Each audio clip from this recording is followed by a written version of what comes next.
All right, can we all please stand for the pledge of allegiance? To the flag of the United States of America and to the republic for which it stands, one nation, under God, indivisible, with liberty and justice for all. Please remain standing for a moment of silence for Mr. Pierre Duval and his family. Recently lost his wife. He's a member or was a member of our planning board and our affordable housing committee for some years.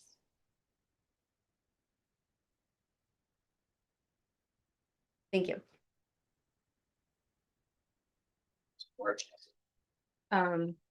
Up first on our agenda, we have Chief Johnson with the pinning ceremony. I'll turn it over to you, Chief. Good evening, everybody. How are you? Great. Chief, how are you? I'm well, thank you. So this is a special night. The promotion of Adam Andrukowitz from patrolman to detective actually occurred on March 3rd of this year, but we had to wait for his badge to come out. I want to thank Dan. Thanks for stopping by. Be here to support him. Perfect timing. So Detective Andrukowitz has been on the department for 22 years. And in the last 3 months that he's been in this role, he's already had success. He's had 3 investigations that I'm aware of that have led to arrest, and large part because of your investigatory prowess and attention to detail. And I know some of that's collaboration, which is what it's supposed to be. He actually collaborated with the former detective. He's the second detective in the history of the Richmond Police Department. The first was Drew Bishop, who was in that role for about 14 years. The 2 of them actually just investigated a complaint by a young woman in our community who was molested by an adult who gained her trust and violated it. And because of his actions, that person was charged with a crime. And I have all confidence that the evidence they get, I can't tell you what the evidence is, but the evidence they gathered because of the work that they did, court authorized search warrant, interrogations, things like that, led to what I am convinced will lead to a successful conviction and probably spare that young woman from having to testify, which compounds tragedy that people experience when they are violated like that. So just great work. And I have with him tonight is his wife, Heather, if you could both stand up. So this is symbolic, but the detective badge is gold and he's getting a new badge number 8. And Heather is going to take control of these things. So I don't have to worry about dropping the badge or sticking him in the chest. It's all yours.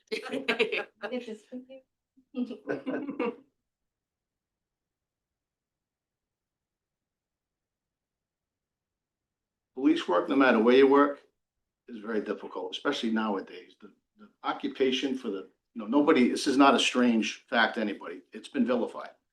And I think not for good cause in every case. I mean, you are who you act. And in our community, we have great police officers that really care about the public. And this is a special honor. And for a noble profession, Adam's done great by our department and by this community for 22 years. So congratulations on a well-deserved promotion to the rank of detective. Heather, thank you for your support. I was going to say, we don't do this alone. We all have family that back us, that care for us when we don't want to talk. And it's important to have those people. I see Dr. Rob here. He knows exactly what I'm talking about.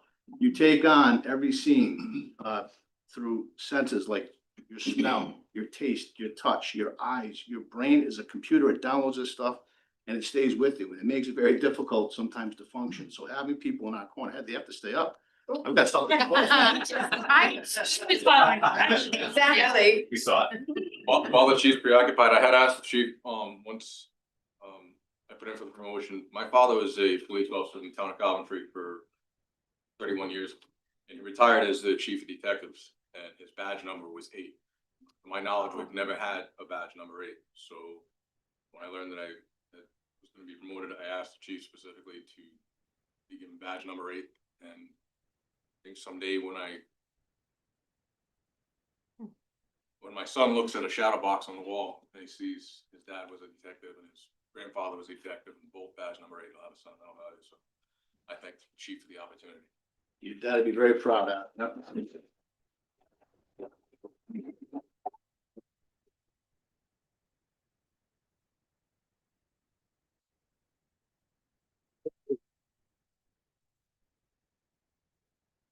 Officer Dan Ballou in the back. Dan, thanks for stopping in. He's out there keeping the road safe right now. Thank you. Daniel, thank you. You're safe in here. You guys are free to leave. It's going to be warm and eventful. half hours, but, Get it back up here, probably get I some- appreciate that. Thank you.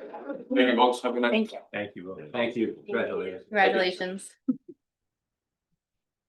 Next on our agenda, we have an approval of a resolution honoring the 2026 Charahoe valedictorian Nicholas Willis, who is a Richmond resident. Can I have a motion to approve this? Motion to approve the resolution honoring the 2026 Charahoe valedictorian Nicholas Willis. Second. All right, we'll go for a roll call vote. Counselor Madnick, Yes. Palmigano. Yes. Reynolds. Yes. And myself, yes. I'm gonna give it a quick read and then we'll hand it over to Nicholas. Resolution, whereas Nicholas Willis, valedictorian of the Charahoe Regional High School class of 2026, is a student of the highest caliber. And whereas Nicholas has served as captain of the cross-country team his senior year and captain of indoor and outdoor track his junior and senior year.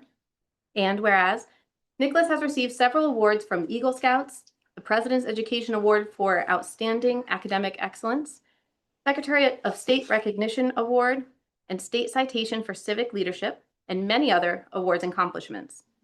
Whereas Nicholas has conducted several notable projects, including building the shed at Richmond Elementary School to support the greenhouse efforts. He also started a nonprofit organization called BizNext Rhode Island, whose mission is to make business education more accessible. He was instrumental in starting the Junior Future Business Leaders of America initiative at Richmond Elementary School. And whereas Nicholas has committed to Boston College, where he intends to study business with concentration in finance and entrepreneurship, and hopes to one day own his own financial management firm. And whereas every resident of Charahoe community is extremely proud of him, now therefore it be resolved that the members of the town council and the town of Richmond hereby congratulate Nicholas Willis. All right.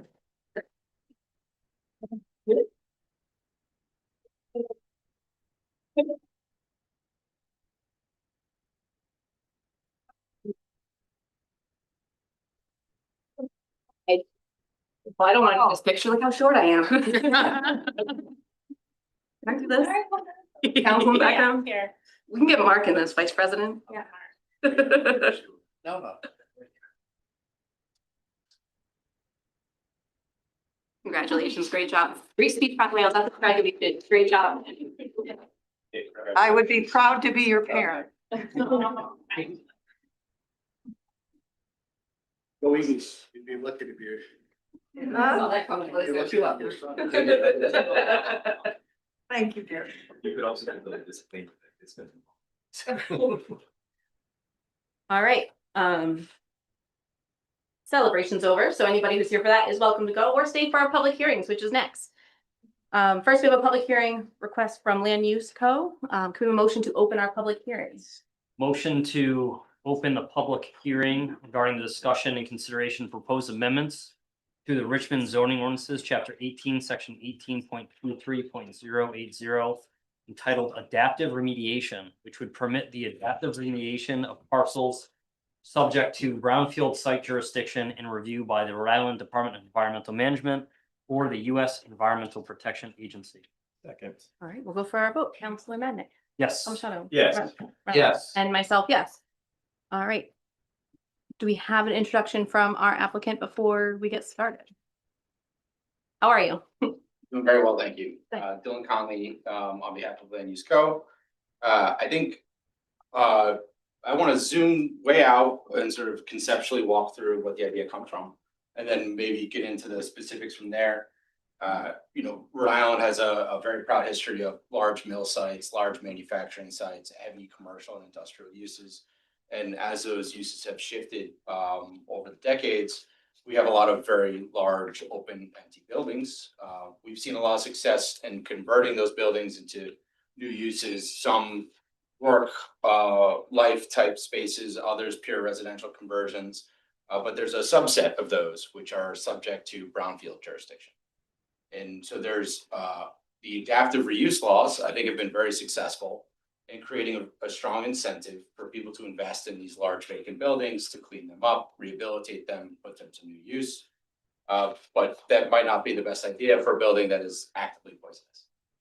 So to take the concept of that and to spread it out over a site, instead of requiring the continued maintenance of a building that was at least contributory to a brownfield jurisdiction. So essentially a building that committed contamination and poisoned the earth. The second point about that is brownfield sites are very, very complicated. They stay brownfield sites for long periods of time because of the expense in cleaning them up. And also their incredibly limited economic value thereafter. So it's not just a matter of the cost to clean it, it's after I've cleaned it, what do I actually have? And usually you have a site that is at least in part restricted from certain types of uses in different locations. And oftentimes that doesn't lay out well with pre-existing zoning.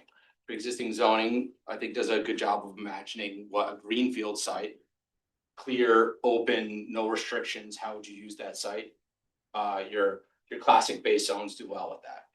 On a site where the historic use is incredibly intense, the site now needs to be altered because some portions of those historic uses really only work as green spaces or need to be hacked or something to that effect. So the idea was to take what was a successful concept in adaptive reuse, which was the reuse of structures, but no longer required the structure to be maintained. So it's the reuse of the site. And it's very limited. There's only a few sites in the whole town where this would still apply to because it's active brownfield jurisdiction. But what it does is it creates a level of zoning flexibility, which facilitates economic value on the back end of a brownfield remediation. So what it does is creates an incentive to clean the site because I will have something valuable at the end. And I think critically, it will all be subject to the planning board's review. It goes through major land development review. And lastly, I wanted to thank the planning board, the planner, solicitor, staff. This is a strong collaborative effort. We worked on developing this policy together. We're proud to have earned the favorable recommendation from planning board. And I'm happy to get into the weeds, but basically you're being guaranteed some level of green space. These sites are usually, these very large buildings were built a long time ago. The neighborhoods are built up around them. So it's designed to have a relationship with the neighborhood that's consistent with the historic use of the site. Not meant to go beyond that, but basically meant to give us flexibility in how we deal with the contamination. That's that. Awesome. Thank you so much. you. Does council have any questions before we go to the public or comments? Yes. Yeah, sure. Go ahead. If you don't mind. So read through the ordinance and just got a couple of logistical questions in section F limitations. So regarding in number 3, when we discuss height and volume. So if I understand the packet correctly, there's 3 potential locations in Richmond that are going to be applicable to this particular section in the ordinance. That's true. Yes. Okay. So the one thing that wasn't clear to me reading through this is the height and volume is ambiguous because it does state that you can't go any taller than the previous brownfield structures. Yes. Do we know what how tall the previous brownfield structures were? Is that Yes, it's a good question. It's a question that we all work through with the planning board. The way I read the ordinance and the intent of the ordinance is that it's the burden of the applicant to prove that. If the applicant cannot prove that, it just goes lower, right? So it just defaults to whatever your base zone would be. Okay. The tax records are pretty good about that. Not perfect, but because the value of the structure was documented for a long period of time, we usually have a good sense of total square footage, rough sense of height, and there's usually a lot of photos of the structure. So while I can't prove it's 76.5 feet with some confidence, it might be, I know it's definitely 40 feet, right? And so we're proposing something that's definitely less than what the structure used to be. I presume just based on the discussion with the planning board, there was some discussion regarding unified development review. And based on this draft that we have in front of us, we're looking at major land development review. There could be a situation where you may want to ask for a zoning variance if you want to go higher, which would bring it into unified development plan review. Is that still a possibility through this process? Ty's looking at me. Yes. She's shaking her head. Okay. Following up, can you explain the final sentence in section 4 uses? It was a very long sentence. I didn't quite understand the purpose of it regarding the uses and how it's affected by both Rhode Island DEM and EPA? Yep. Sure, so oftentimes what you see with these sites is there's an express prohibition of what you can do. There's also an established historic use, and in order to create economic viability for the site, there's use flexibility. So there's an ability for the planning board to review what is an appropriate use for the site. But you'd be confined between your base code as well as whatever the environmental restrictions might be in place. So we think that given the unknowns of brownfield remediation, we don't, on any given site, you do not know what you're gonna be told you can and cannot do on each sort of square foot of the real property. Working that out with the planning board would be the best way to do it. Okay. And then final question, I can't find it right now because I didn't mark it down in my notes. Actually, it looks like it was crossed out. It looks like we're limiting open space to 10%. That accurate, or did we remove that? It's a floor, Okay, so it's a minimum. yes. Tyler's shaking her head, yes, okay. That's procedure C1. Okay, it was at the bottom of the page, that's why I missed it. Thank you. That's all for me. Any other council questions or concerns before we go to the public? Oh. All right, yeah. Go ahead, Mark. I'm not gonna be as technical. Want to make sure I understand just the concept. And I totally agree with not requiring that the building be preserved and being able to take that square footage and utilize it throughout the site.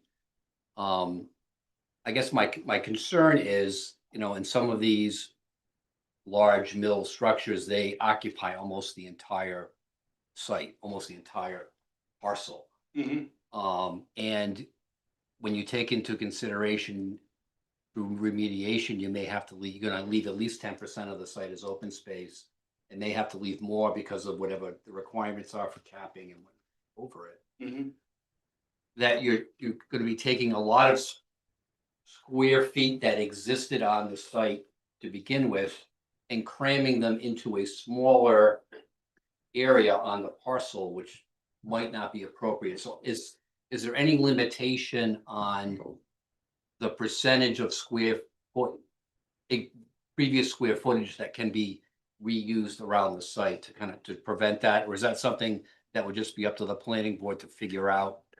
I think the easiest way to describe it is it's up to the planning board to figure out. However, the limitations in section F walk through sort of how that's capped. So it's capped in terms of height, capped in terms of volume, capped in terms of setbacks. So there's a series of limitations. You can't just put it truly anywhere, but you do have more flexibility.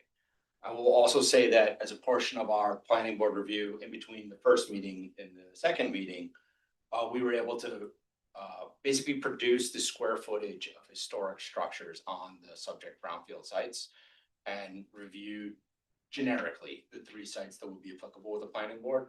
And I think the specific sites brought us to a place of much greater comfort. In the abstract, it's more intimidating than how it could function given the sites that exist in the town. Right, so for example, the limitation F2 says it's got the height limitation and the total volume and massing of the brownfield structures. So it's, like I said, it could be the total, you could have theoretically the total pre-existing volume on the new site spread out in different structures.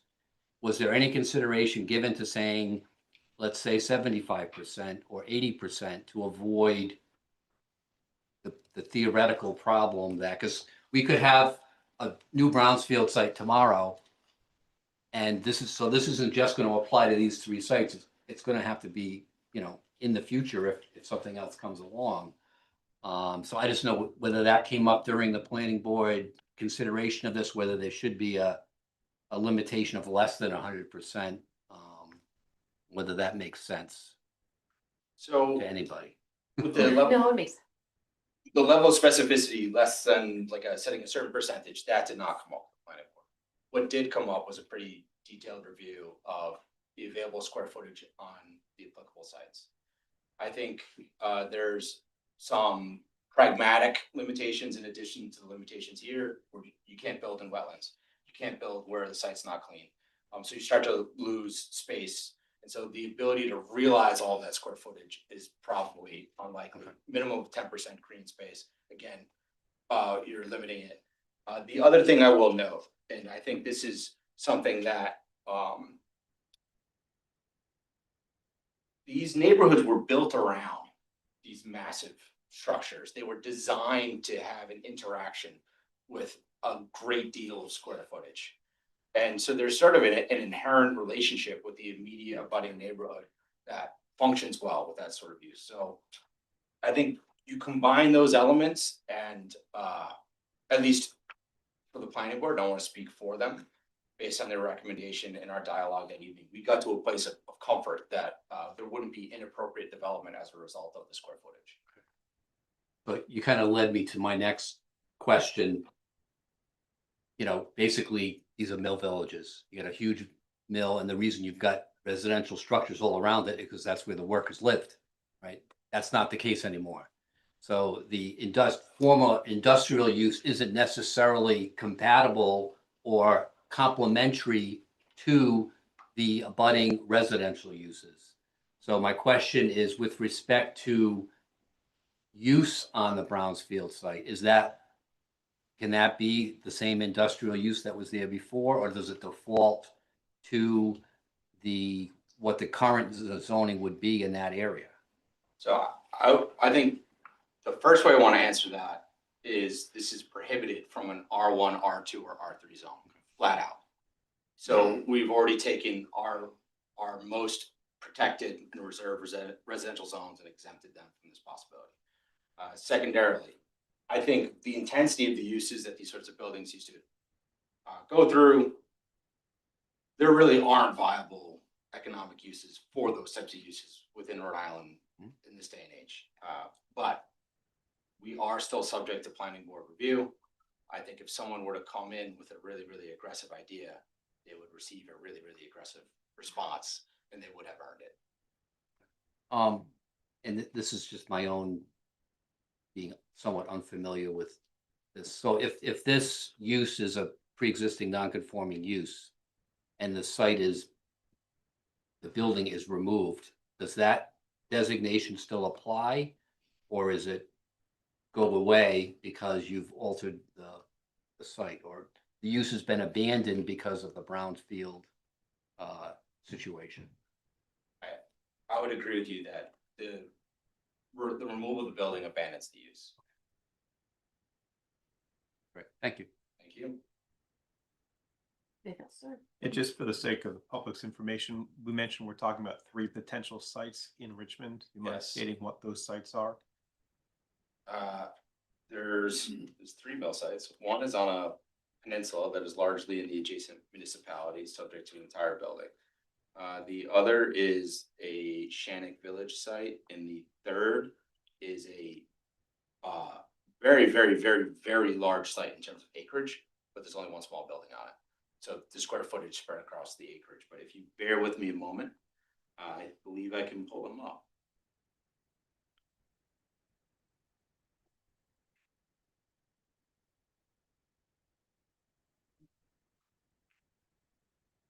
Do you remember what they were? Oh, here we go. Here we go. Do you remember what they were? I remember 2 of them, but probably not the third. Got it. Active Brownfield sites, they are the Sherbet Inc. at 299 Church Street. So that's 113 acres, but there's only 15,000 square feet of structure. So that amount of structure spread out across that amount of acreage. Relatively. Yeah, I didn't realize that property was that big. I knew the building was there. I take it back. There's more sites than I identified, but 2 are, so Beaver River Dump qualifies as a brownfield site, Mhm. but it's 0 square footage of structure, so there's no. Okay. The Carroll Products, which is at Route 91 east of Switch Road, so that is 38 acres. Total amount of structure across those 38 acres is between 5,000 and 8,000 square feet, depending on which record you pull. Not that much for 38 acres. The Brookwood Companies at 36 Sherman Avenue is only 2 acres within Richmond, but the whole entire 2 acres is just one building. So that is an incredible amount of square footage, but you literally cannot build it more dense. Like if you look at it, there isn't another inch they could possibly build out. And the last is the Ashaway Cement Products, which is 67 Stilson. That's a 0.2 acre site with 500 to 1,500 square feet. It's like a small home level amount of reusable square footage. And then Clark's Mill at Shannick Village Road, 2.8 acres. The tax documents, at least based on some of the DEM related parcels, is between 15,000 to 25,000 square feet across those 2.8 acres. That site is on a river, so you do have the setbacks from the river you cannot build within, and then the minimum 10% square footage on top of that. The other, in terms of the immediately abutting neighbors, your setbacks still come into play, so nothing can be built where it didn't already exist. Thank you. I'm sure. Yeah, sure, go ahead. I'll note just out of one of those, the Ashway Cement Products, 67 Stilson, is already being redeveloped. Mhm. So that property will already be taken off this list. So that's one less property that we'd be concerned with applying to this ordinance change. Awesome, thank you. All right, yeah, and thank you so much for your work on this, you as well, Talia. Council, any other questions before I go to the public, because it is a public hearing? Anybody from the public have anything on this item? Anybody online? All right, we'll go for a motion to close the public hearing, please. Motion to close public hearing. Second. We'll go for our roll call vote. Counselor Madnick, Yes. Palmigano. Yes. Reynolds. Yes. And myself, yes. We have an action on this item, please. Anybody wanna? Yeah. You were good. So you were gonna. No, go, you've Go been ahead. working on this project Shut for how up. long, Jim? Go right ahead. Right.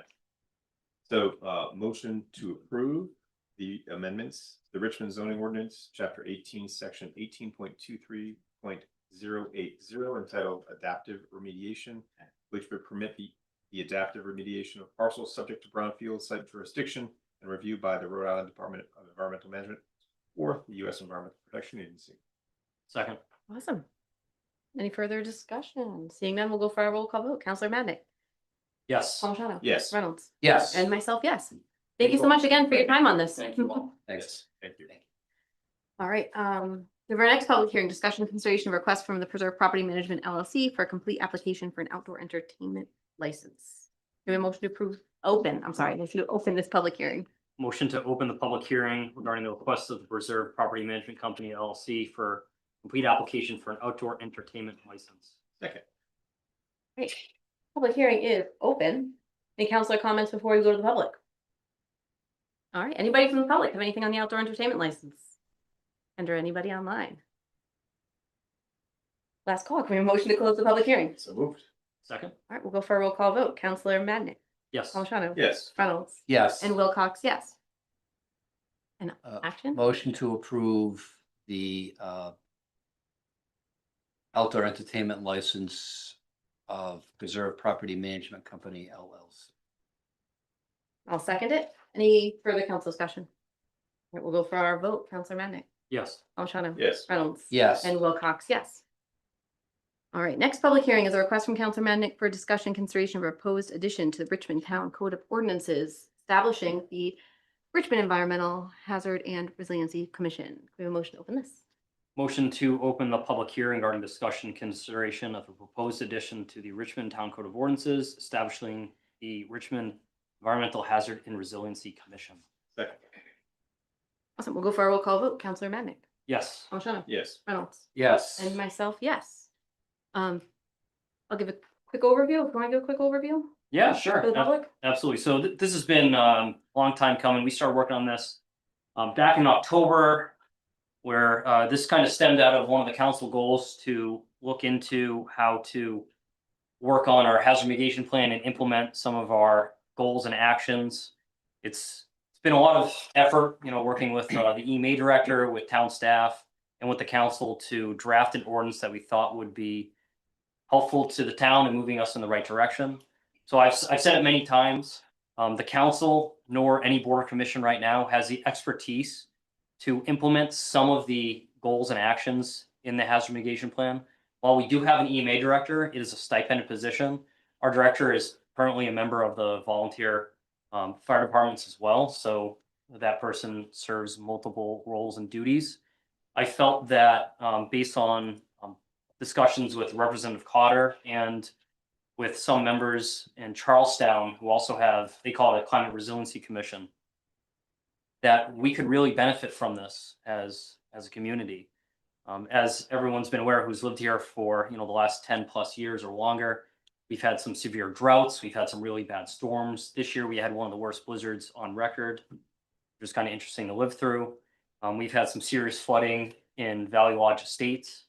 And I think it's time that we take a proactive look at how to protect our property, how to protect people, and how to develop policies and things that we can implement to help prevent the worst from happening in our town, as well as providing information that our residents can take advantage of. One such program that we could provide to residents, at least get the information out, is the Firewise program, which will help with private and public forest management and how to handle potential conditions that could lead to wildfires, such as the one that happened very close to my home a couple years back in Exeter. Had the wind been going from the north towards the south, likely would have jumped into Richmond, but at least thankfully for Richmond, it was going from the south to the north. So I think generally that's pretty good summary of why I'm pushing for this. If the community wants, I can review some of the duties, responsibilities of the commission, or we can open it up to everyone else. It was posted, so I think they can read it, but thank you for taking all council's feedback and doing the legwork of revising all of our feedback into the ordinance. It's really appreciated. Any other council comments on it before we go to public? Awesome. Do we have anybody from the public on the climate? I'm sorry, the name changed on me, on this ordinance change? Sure, go ahead, Mr. Lilly. Just come to the podium and state your name for the record.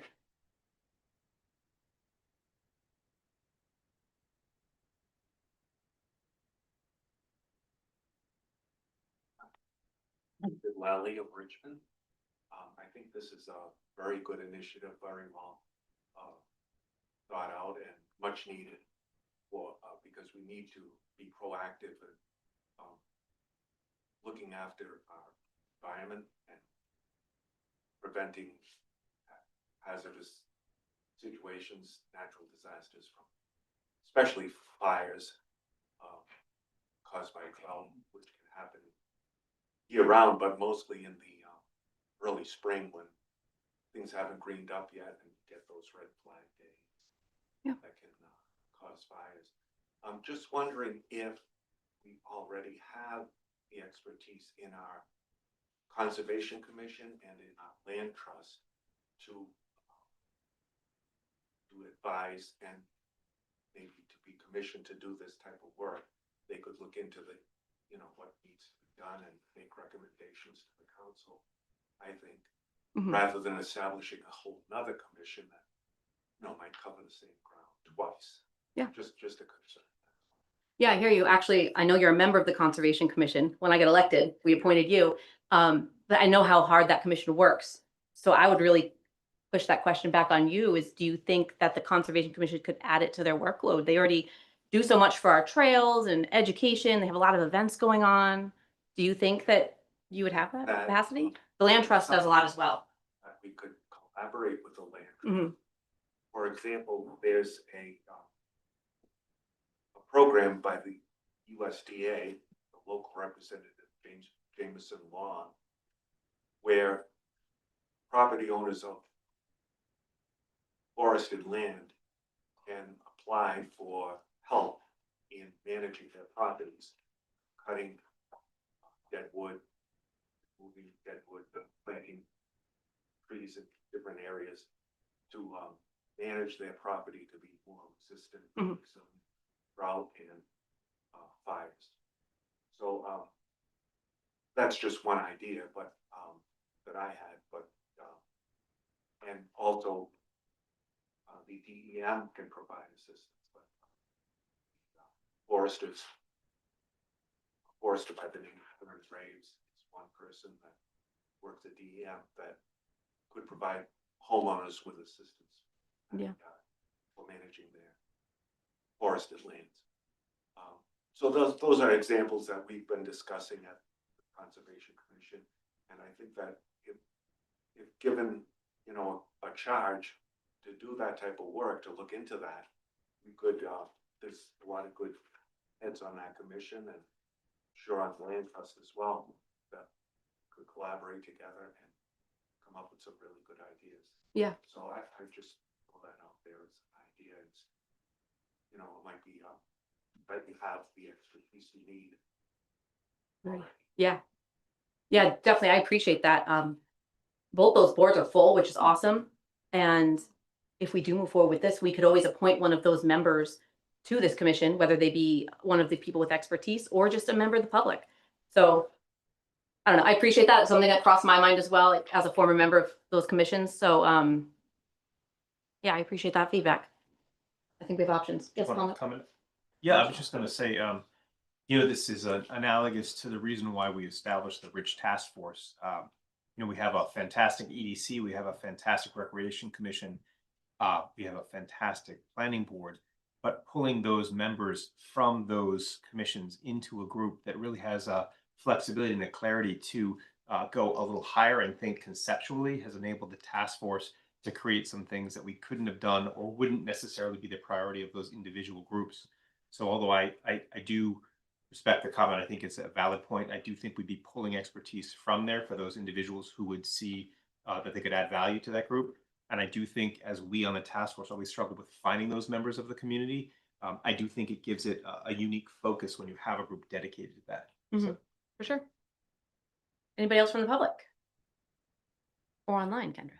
Nope. We have a motion to close our public hearing. So moved. Second? All right, we'll go for our vote. Counselor Madnick, Yes. Palmigano. Yes. Reynolds. Yes. And Wilcox, yes. Yes. Okay, we got you on right here. All right, so can we have an action on this item?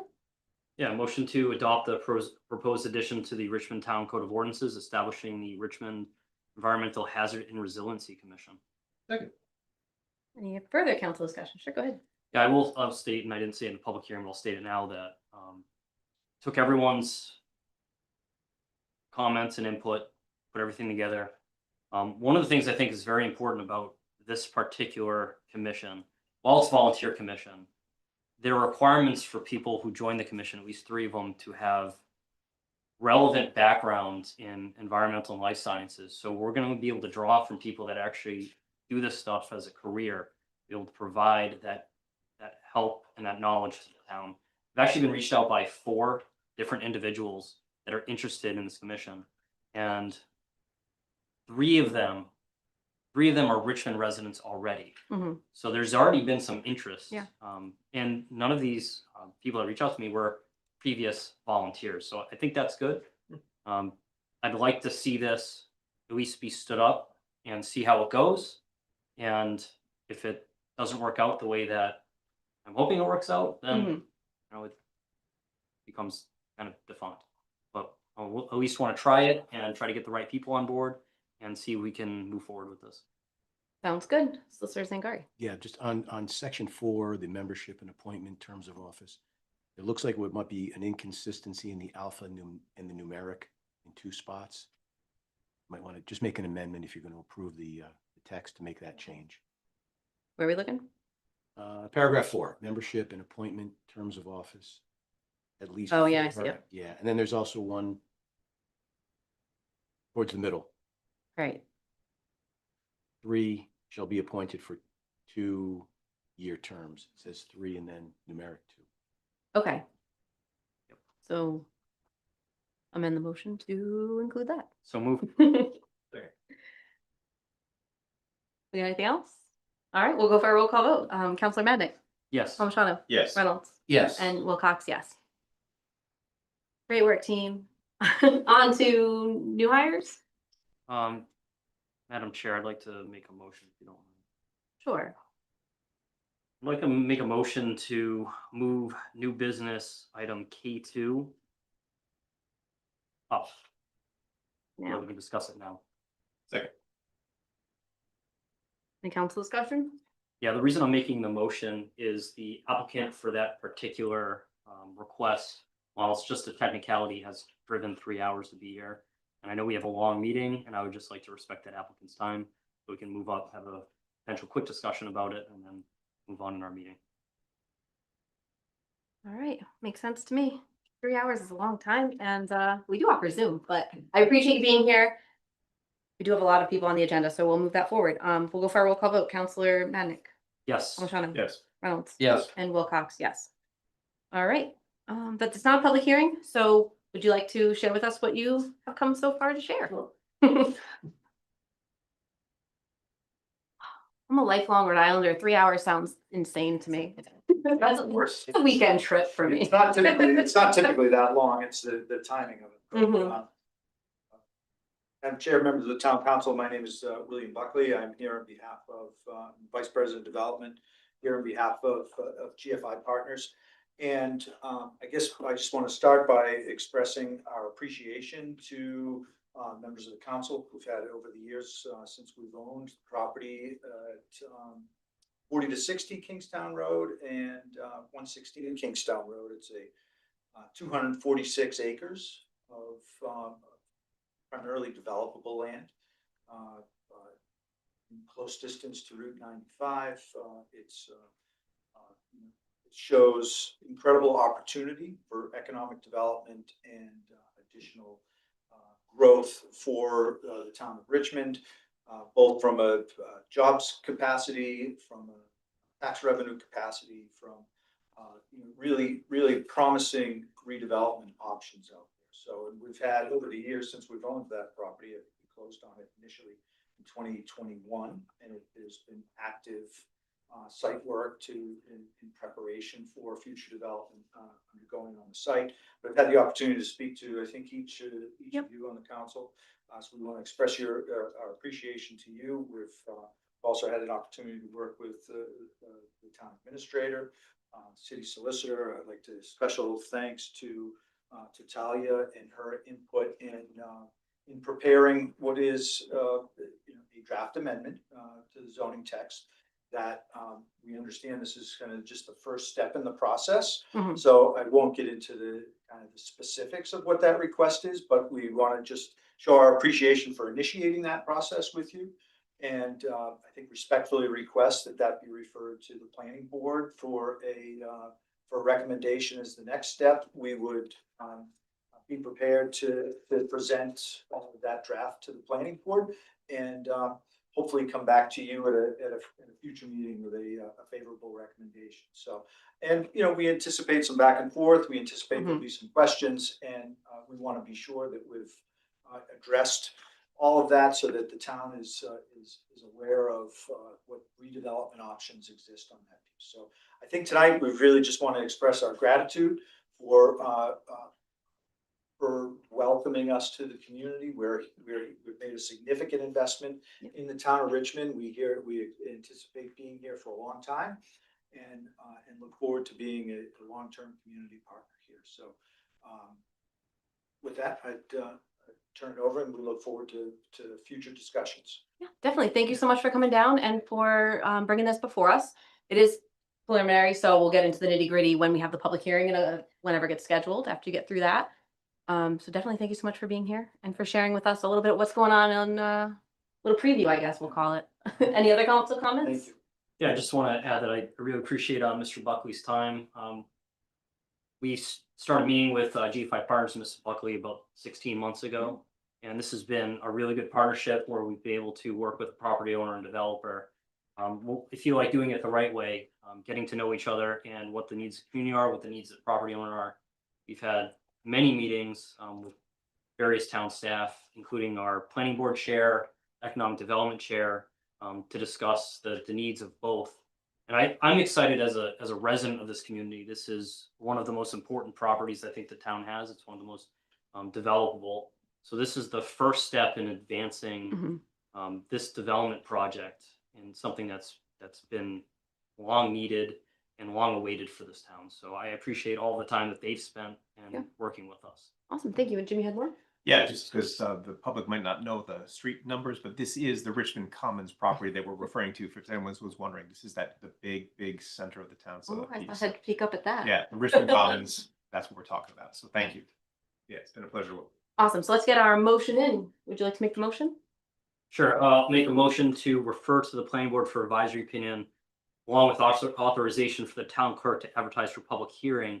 A request from Kingston Road Property Owner LLC to amend the following chapters of the zoning ordinance, chapter 18.12, section 18.12.020, entitled zoning districts defined, to define planned unit development, village center district, chapter 18.16, section 18.16.010, to add uses that are allowed by right or by special use permit in the PUDVC zone, chapter 18.20, section 18.20.010, titled Table of Dimensional Regulations, amending dimensional regulations in the PUDVC zone, section 18.20.050, entitled Regulations Applicable to Large-Scale Retail Development, exempting retail uses from chapter 18.20, section 18.20.050, the PUDVC zone, and chapter 18.42, section 18.42.010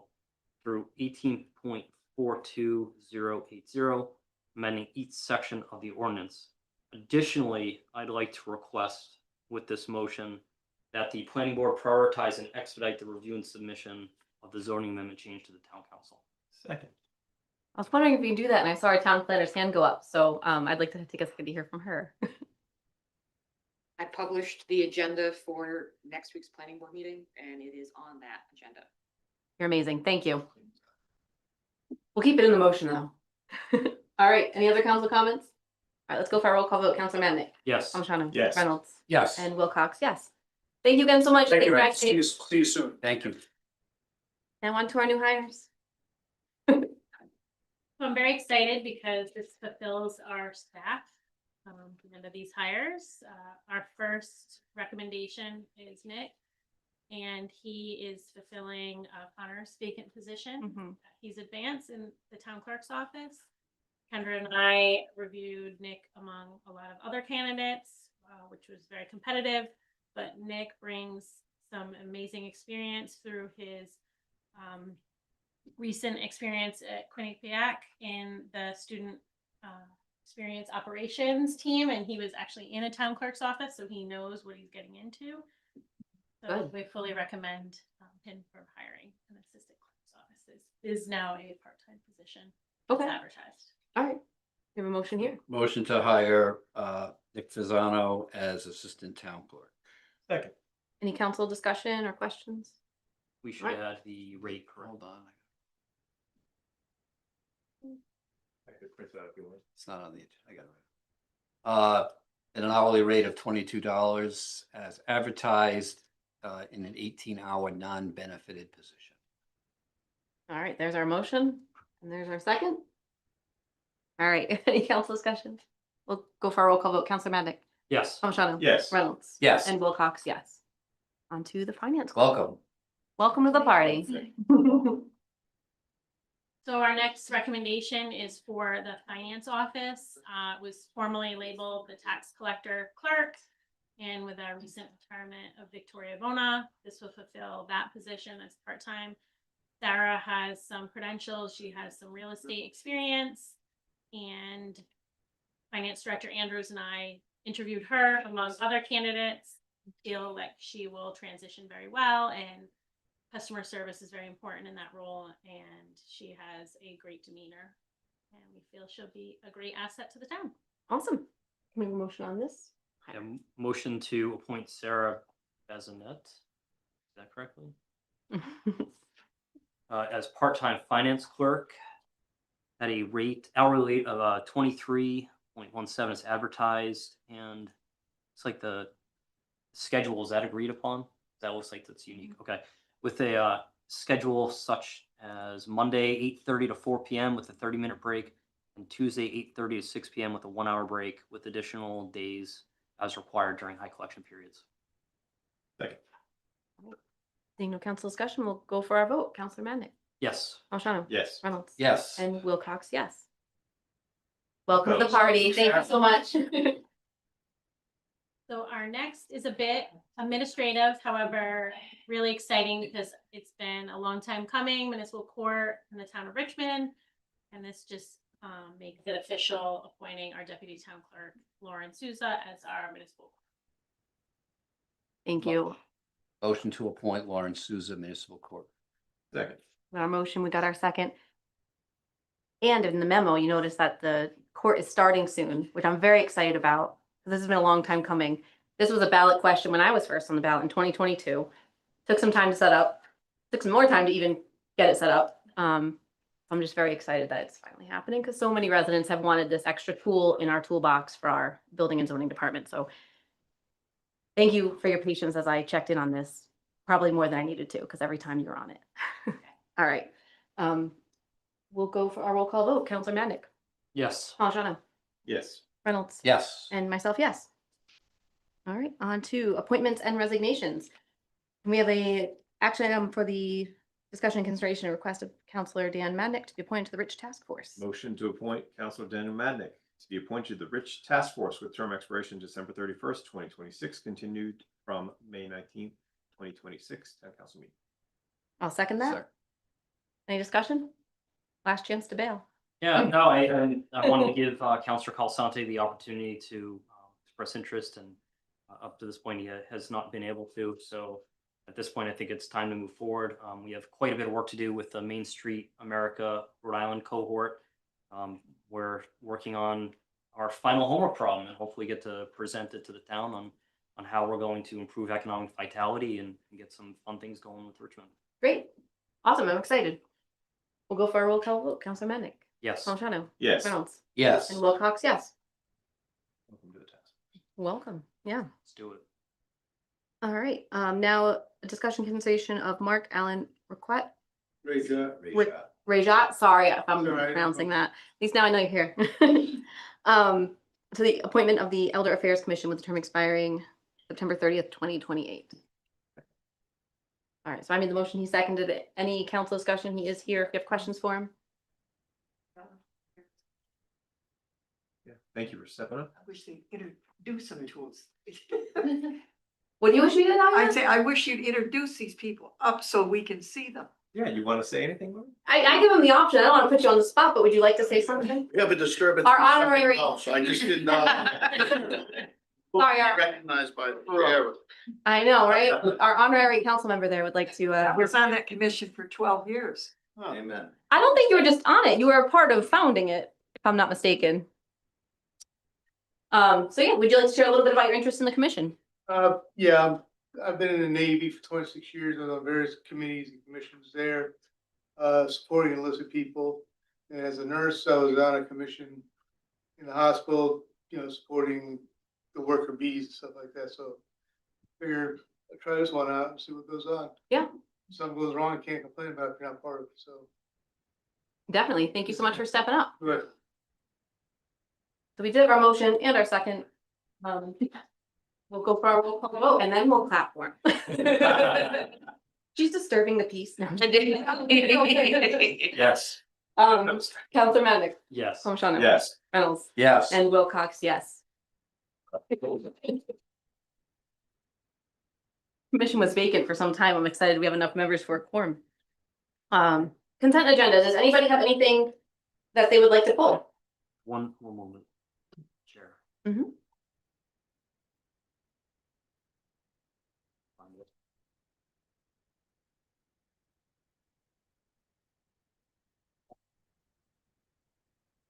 Second. It's okay. I apologize. Now I gotta scroll through everything now.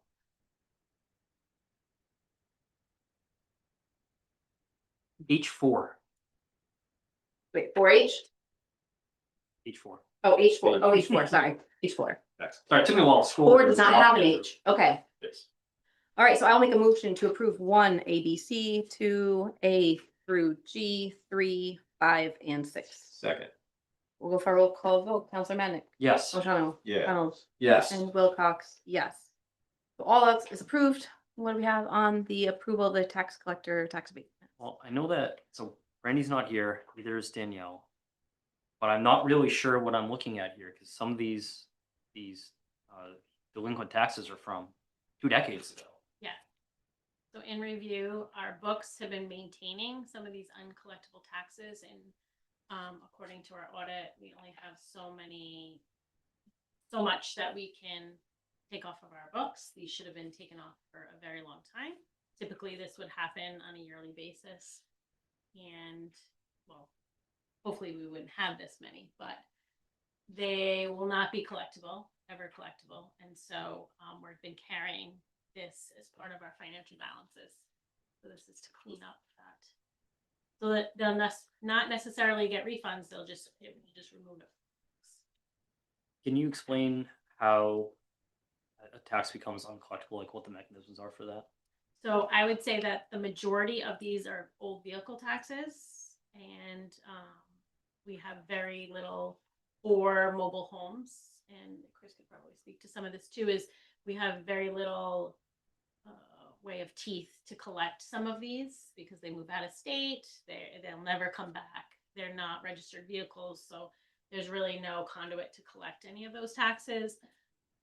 Real estate is a different animal where you have tax sale, and there is some teeth in the game for that to they go up for tax sale. We do that annually, but I would say a majority of these are vehicles and or tangibles, businesses that have gone out of business, which we don't collect for tangible taxes anymore anyway. So a lot of this is bookkeeping that should have happened. All right. That's it. All right. So we have a motion to approve them. Motion to approve item H4. I'll second it. We'll go for a roll call vote. Counselor Madnick, Yes. Palmigano, Yes. Reynolds, Yes. and Wilcox, yes. All right, next we have public forum. The purpose of public forum is to give members of the public an opportunity to address the town council about items not on the agenda. We ask you to limit your comments to 3 minutes. You will have one opportunity to address the town council during public forum. This is out of courtesy for others who wish to speak to ensure we have equal time for all.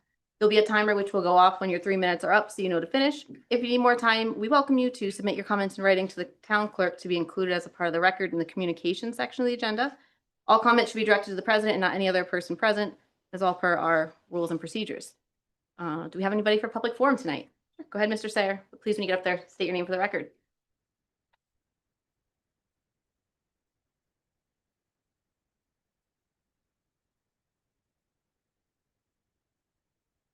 Bob Sayer, Richmond. I just want to thank everybody that was involved, the council, Chief Gary Robar, getting the rocks removed from Punch Bowl Trail where the trail turns into a trail.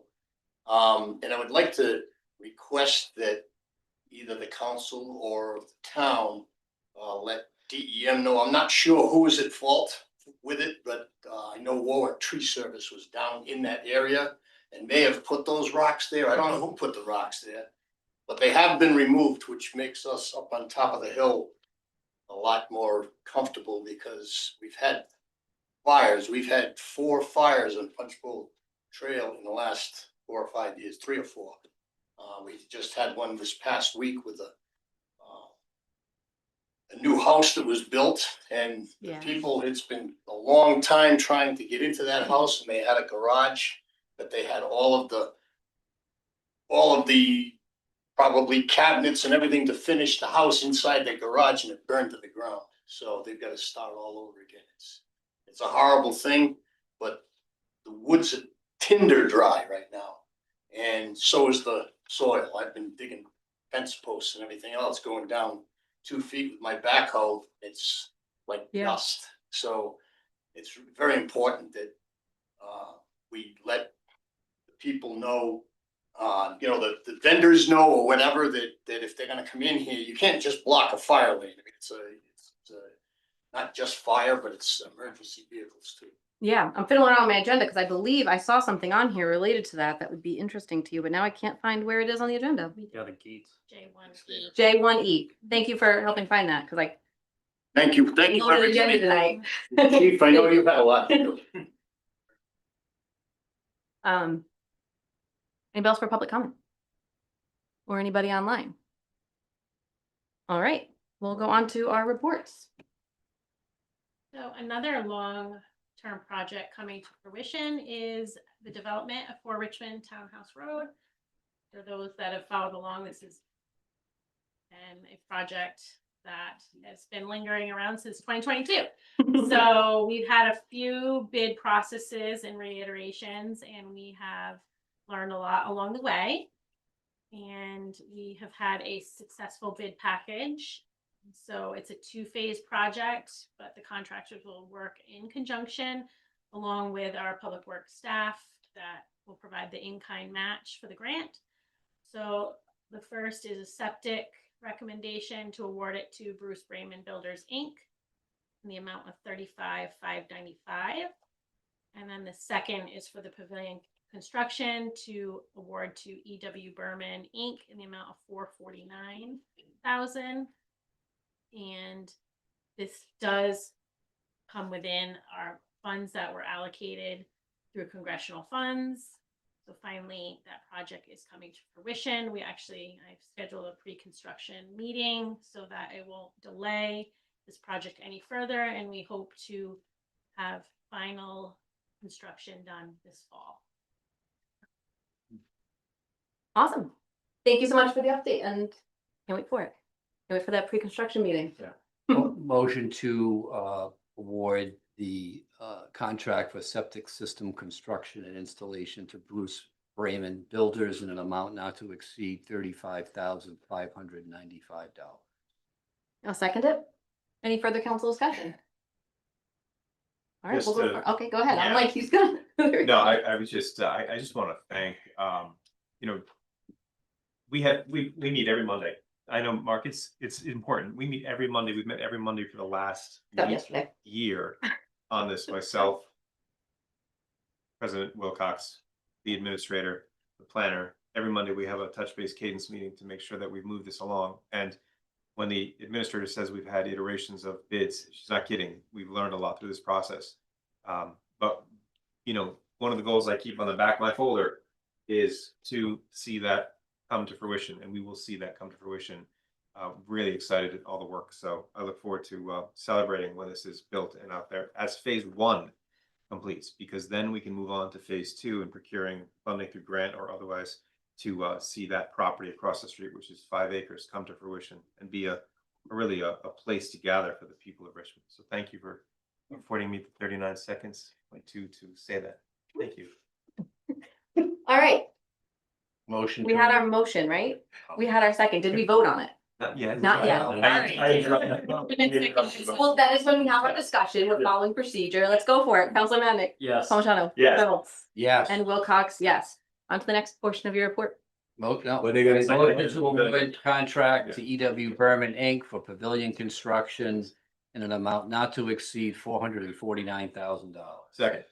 Do you have more to say on that? I'm just kidding. We're gonna go for a roll call vote. Counselor Mannick. Yes. Palmigano. Yes. Reynolds. Yes. And Wilcox, yes. All right, Awesome. now on to the next portion of your report. Please. Another project is the awarding of the parking lot here at Town Hall, seal coating and restriping of the parking lines. Legal enforcement can probably occur of the parking. Don't do that, so I'm gonna park somewhere else. And I had solicited bids over the phone. They exceeded our purchasing ordinance, so we went out for competitive bidding, and we got a very reasonable bid. I think it was lower than the last time we had this done in 2017, the amount of $5,675 to Allstate Seal Coating.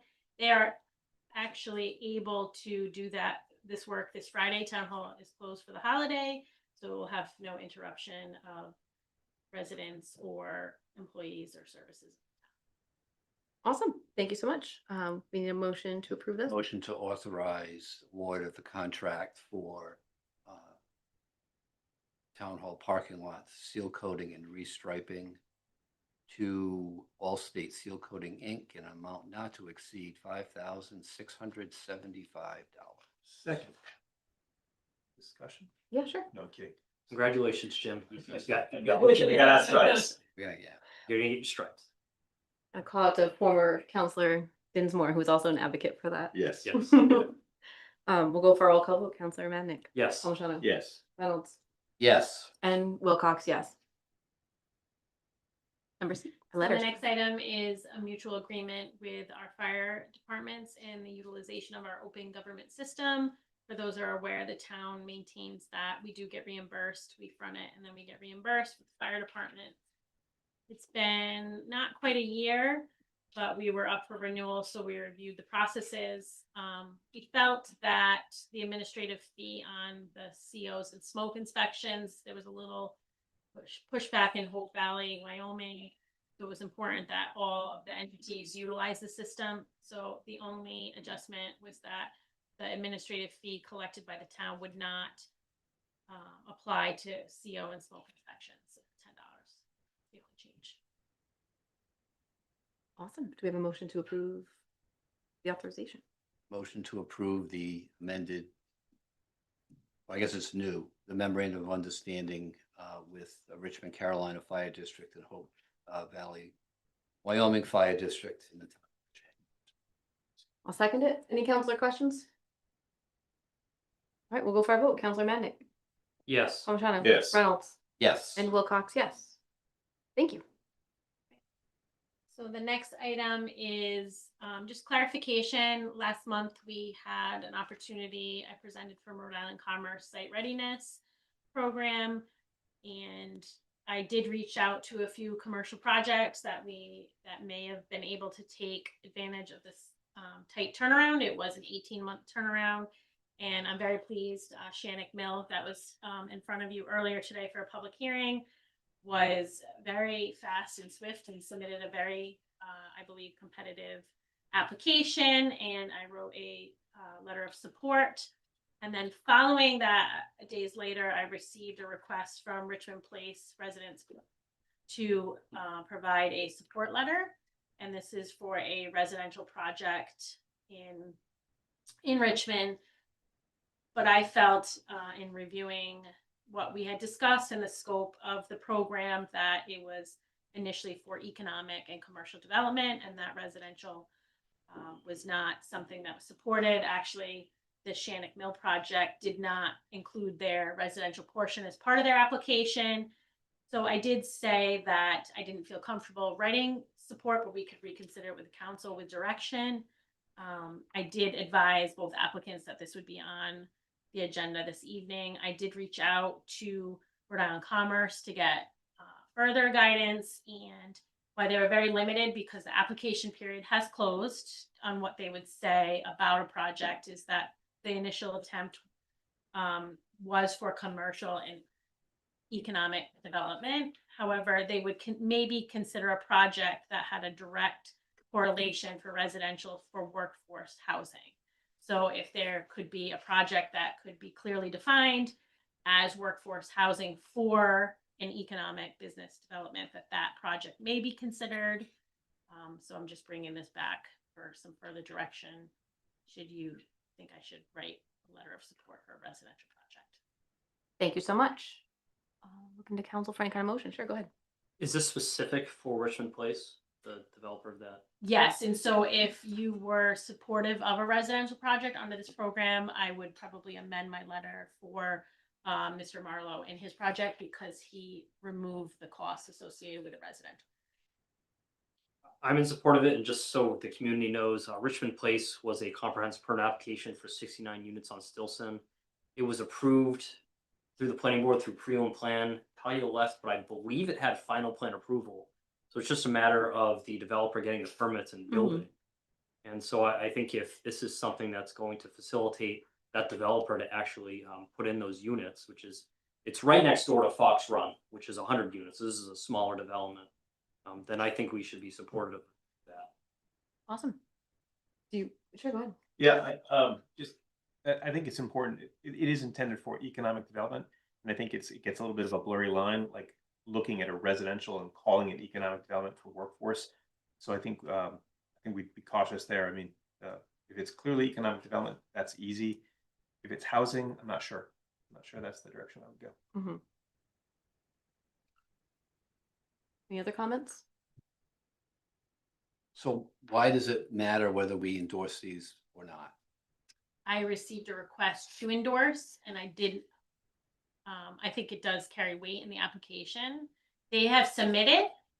However, the only one that's waiting for endorsement is Richmond Place. But it's just a question of whether the state's gonna give them money. Correct, They could give them both money. correct. And so why do we care whether they give them Right. both money?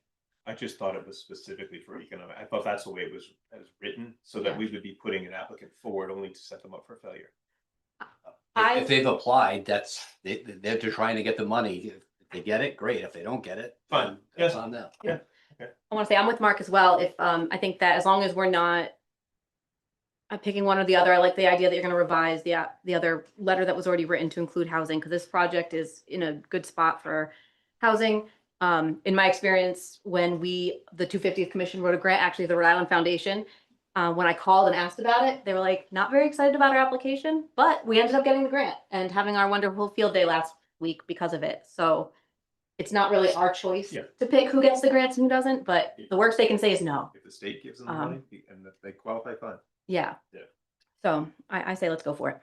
So just for some, are you comfortable with like a blanket letter of support of their application and not speaking too much into details, because we can't really, based on what I'm reviewing, I can't say that it's for workforce housing. I just, Yeah, I would just, a blanket Yeah. generic. Yeah. Do you need that in the form of a motion? Nope. Okay. We'll go on to your next item. The next speaks to Mr. Sayre. So yes, DM was working in that area, and they did put the boulders in there to prevent. They were having, some vehicles going down there, and a lot of that is some tree work to help offset the forest management project. DPW did go down there and remove the boulders at council's direction, and so we had a few apparently people traveling down that with vehicles, so they asked if we would be supportive of they would put the gates in like they do in other areas of town, and our fire departments and police personnel would have access to those gates just like they do, but it would prevent vehicular traffic from going down there. So they're just requesting, authorization, because that is the town section. motion to authorize the town administrator to allow DEM to install 2 new gates at the Hillsdale Preserve property. Second. Any further council discussion? All right, we'll go for our vote. Counselor Madnick, Yes. Palmigano, Yes. Reynolds. Yes. And Wilcox, yes. Thank you so much. On to Chief Johnson's report. Evening again, folks. So I just wanted to share 2 things. One is great police work by the current outgoing school resource officer, Brock Taylor, who served in that capacity quite a while, and then stepped in mid-year when Corporal Mike Ellis, who was doing that job very well, was promoted, moved to 3rd shift. We needed somebody to go back in that had that NASRO training and that would be able to hit the ground running, and he's done that. So early May, we received a call, dispatch did, from a neighbor of the campus. While school's in session, students are in classes, that someone appeared to be going through parked vehicles in the lower lot, which is the most remote lot on campus. It's the southernmost. The students call it the bowl. It's kind of a grass-shaped bowl that gets to a paved surface, and was going in and out, appeared to be older than a student.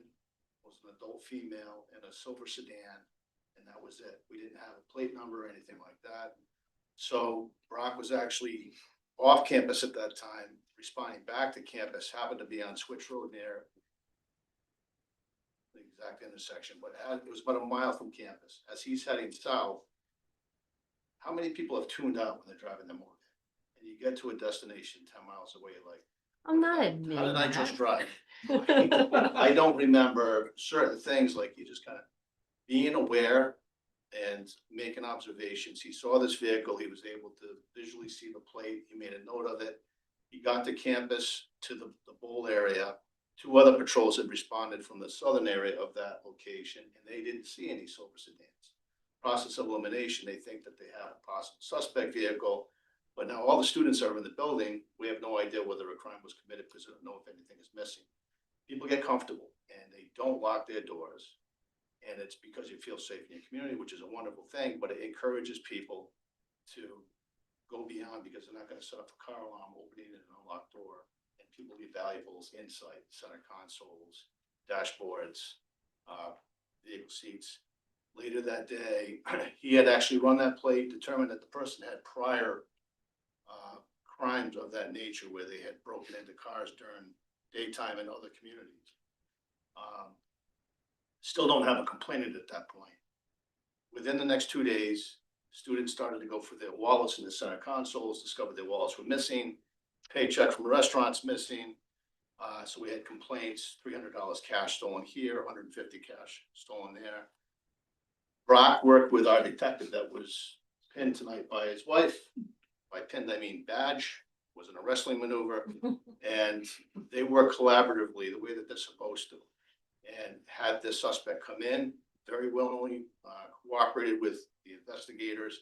They developed evidence, probable cause to charge her with larceny from these vehicles. I just think it's great police work. Charo brought a complaint, actually, it wasn't even Charo, it was a neighbor of Charo.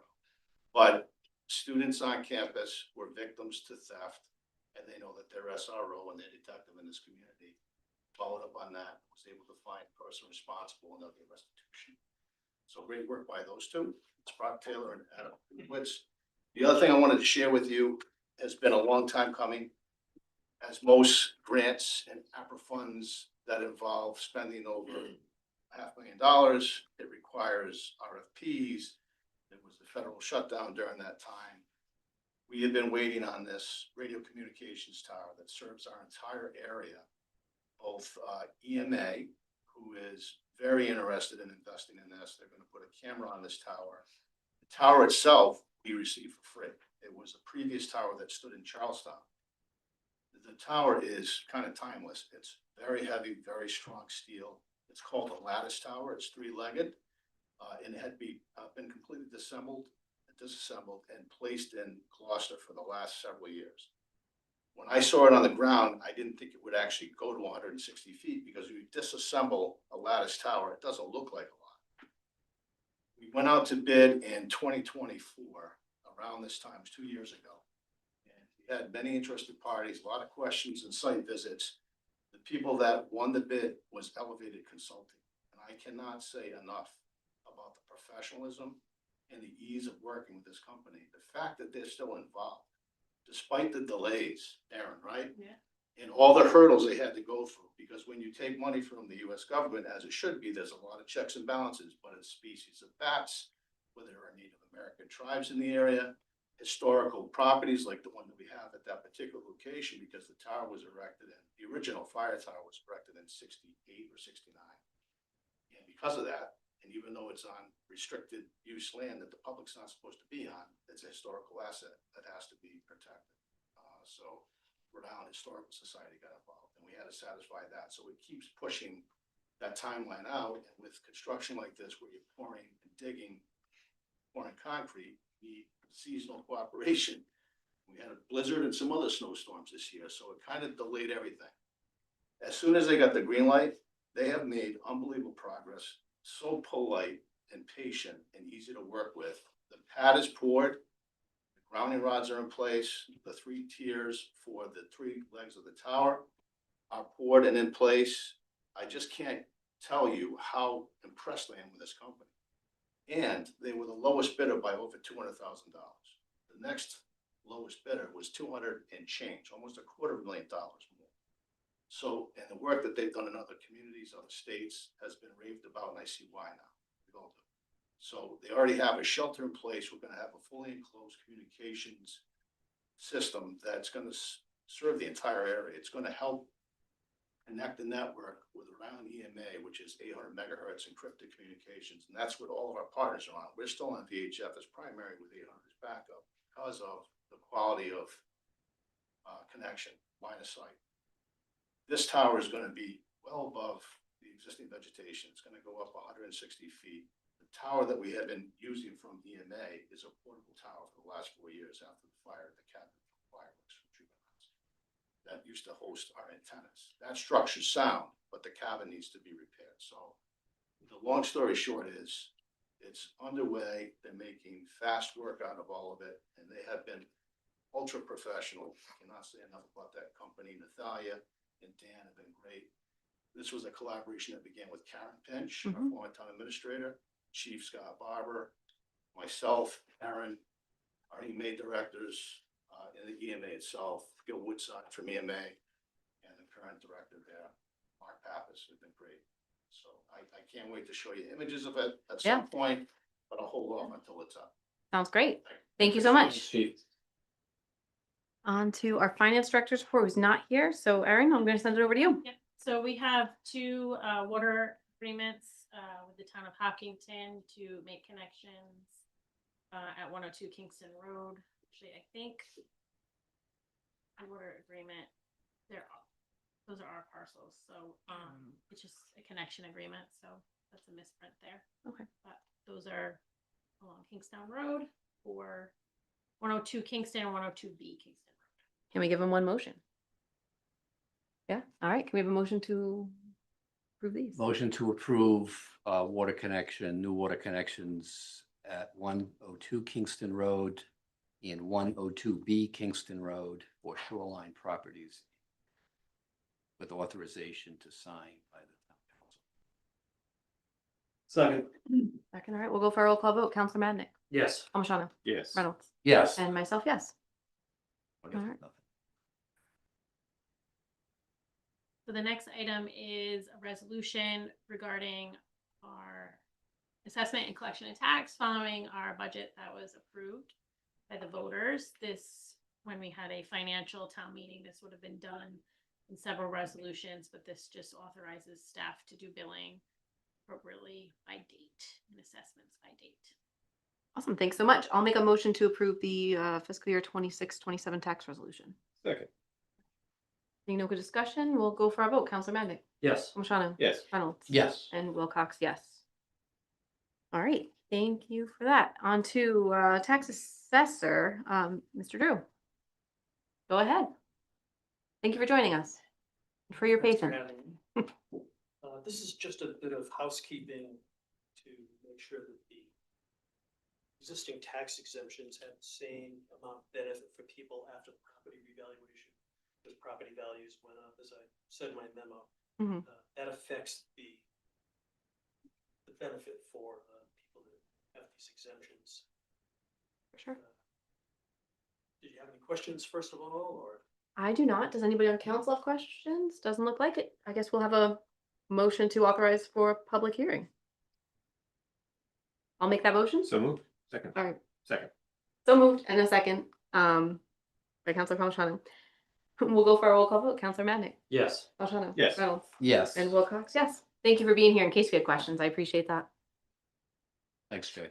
Wellness committee report, Leah Arsenal, she was, oh, you went and hid. I thought you were in the front before. Go ahead. With my people. I was like sitting here, I'm like, oh, I hope she comes back by the time this starts. So I'm Leah Arsenal. I'm the chairman of the Wellness Committee. I'm pretty new to the Wellness Committee and somehow found myself to be chair. But we are lucky enough to have some very seasoned people who have been here from the very beginning, Dr. Harrison and Garrett Walsky. But so I use them a lot. Mhm. I'm on the committee trying to figure out exactly what we're doing. So our original charge, from what I understand, was to kind of figure out what we could do to develop, or if the town even needed a human resources director or human services director. So the charge originally was to directly network with law enforcement and fire, schools, and directly with the public to either provide direct assistance or proper resources with all of these issues for people in our town, dealing with housing, utilities, food insecurity, health, wellness, isolation. And being new on the committee, I was so pleased to learn all. I mean, it was unbelievable what she was doing in a part-time position and how she had developed it. And I think what she's been doing is truly, truly important. She's now doing so much with education, which just kind of brings it out so people know exactly what's out there. Plus, she seems to be available to answer all these questions for police, EMS, town council, or town hall. When people come with issues of just needing some assistance, or where in this state they can find their assistance. So I'm truly impressed with what we have. She does it part-time. I think the original goal for the wellness committee that this was gonna be part-time. And every month when we're meeting, the big concern is what will happen when this grant position is up in December. So I do have some questions about where we're all at with that. But having said that, I want to kind of just go to our goals. So our goal is to support this human service position, especially, I mean, the part-time seems to be great. I can tell you, you got a lot more than part-time with her, although she got paid as part-time. And then the other thing that we talk about every single month is an advocate for developing a community center. So I have a few questions about that for you as well. Wanting to get out into the community, one of our third goal is to enhance environmental health, which means we kind of wanted to have a little table at any event saying we're the wellness committee, what do we do? Have some information for people that may be in need. And also kind of get a pulse for what the town wants and Mhm. needs. The environmental health part was kind of just doing maybe like some, you know, how to take a tick off or Mhm. maybe wood stove safety, which kind of dovetails with a lot of the other committees.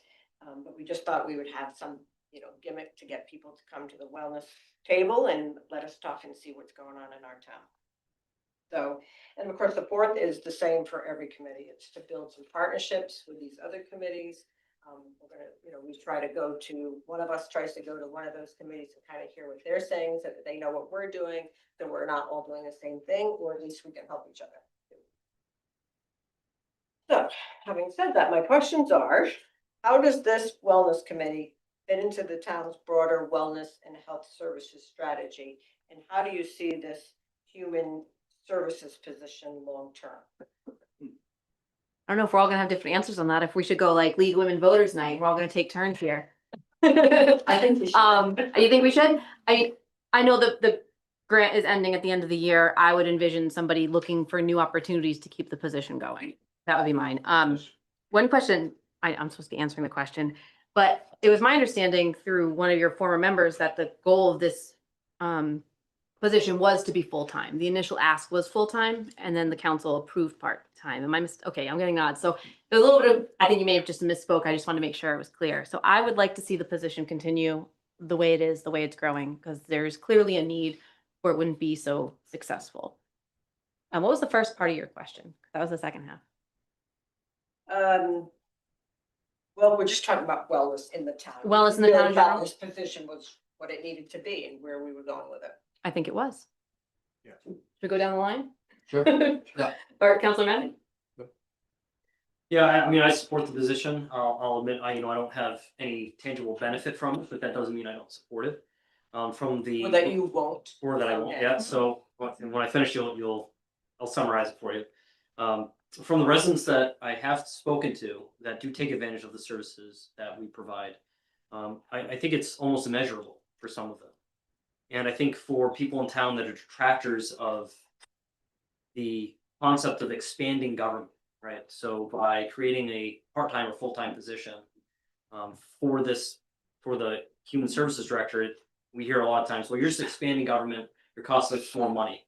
Well, I'm going to digress a little bit, but over the last 5 years, based on RIPEC, some of the data just came out, Richmond has been in the top 2 for the amount of spending and taxation. So I think we've done a great job of quote unquote expanding government while making sure that we're minimizing spending and keeping our taxation low. I do support the position. I'm going to say that flat out. I would like to see a way for us to keep it funded. Unfortunately, we did not have the money in the budget this year to continue it for the entire fiscal year, so we're going to have to look for some other mechanism to fund it. But I think for the people that do benefit from the services, I again, like I said, I think it's immeasurable. I think it's a really good service that we have in this town, and I think we need to keep it going to the best of our ability. All right. If you want to say something, or we can go to the next. I mean, ditto to what Dan said. I think maybe, obviously the staff is looking for grants, but if anyone on the committee, hears of anything, because that's going to be the key, as Councilor Madnick said, we weren't able to fund this position beyond the end of the ARPA funding at the end of this year. Unfortunately, it was one of those years. But I think it should continue. It's proved itself. You know, that was the initial set, you know, reason for doing it. Let's give it a shot and see what happens. And it's been successful. And I think, as you said, having that resource that people know who to reach out to if they need something. Whereas before, they had no idea. And they'd end up reaching out because the police would be responding to some crisis that they had because they couldn't be proactive and get help before that. So I'm supportive of the position. Again, the key will be the dollars and cents, as always. Did you have anything you wanted to add to what Irvin said? Same, the work that I said was really connecting people to the right services, which was invaluable. I think everyone said it all. Definitely. What do we have for next question? Communities. The second question Yep. has to do with the community No, center, they're- because after many months of discussing this every month, I'm at the point where, why are we still talking about that? So my question is, what is the council's vision for community center, and how would you like the wellness committee to contribute? All right, since we went first last time, we'll give somebody else an opportunity to go first, if they'd like. Sure, I'll go. I mean, the community center has been a topic since I was on council, as forever. You know, and I think it's a matter of, there's definitely a need, it's just a matter of finding the right funding. There, you know, we have a growing population. I would like to see eventually, but I think it has to be a balance of when those, it's very, you're looking at, you know, for a moderate size, I mean, it's millions and millions of dollars, right? We cannot put that burden on the taxpayers right now, but with, you know, opportunities of grant funding, I think there are creative ways to find that. It's not, I'm not against the idea of a community center, but we need to make sure that we can, you know, do the fiscally responsible thing and do it at the right time. That would be my stance. Councilman. Yeah, I'm gonna spill the beans a little bit here. So, Councilor Parmesan and myself have met with representatives of the YMCA multiple times over the last 18 months, discussing this. You may not be aware, but there's $1.3 million that's earmarked for community center. It's not quite enough to do anything with, but it is a start. So I echo what Councilor Parmesan said. One of the other discussion points we had with prior agenda item, GFI Partners. Part of their development is going to involve 40 to 50 acres of outdoor, potentially indoor recreation space. So that's another opportunity where there could be something where we might be able to make something happen. I think it's just a matter of having the right collaboration, the right people in the room, and try to decide how we can do this. And again, it always comes down to money. I'm going to close that out by saying we are not the type of council to put all our eggs in one basket, which is why we've had multiple options, including the two that he mentioned. We, a few months ago, assigned Councilor Madnick to explore the old police barracks, which we then publicly voted that has said it's not viable for either police station or community center, unfortunately. And as we're looking at the property across the street, as we're creating those pavilions in every little Monday meeting, I'm saying is like, what if someday it could? You know, we need to make sure that we're not cutting it off in case those two options don't work. We can't use that property and we already, you know. So I think the best way to say it is we're exploring various different options, and anything we can do to get the funding would be great. It's a disappointment we didn't get it years ago. And I guess I just need to keep that communication open, because I need to figure out what's my committee's role in this, and how can we help you, or how can we enhance what you're doing? And you know, we don't, I don't know anything about that 1.3 million. Where is that It's in our capital improvement plan. It's kind of just chilling. at? I'm sorry. Yeah. That's where it's been there actually since probably before Councilor Palmashano was elected his first round. So it's been there a long time. I think what we could have from you is looking into other options, maybe that we're not looking into, because those are our three. Inviting us to a meeting if you have questions or concerns, any one of us, and looking for grants and sending them to the way of the council or staff would be great as well. That's what I would say for advice, or what we could do to help with. I would add, Yeah.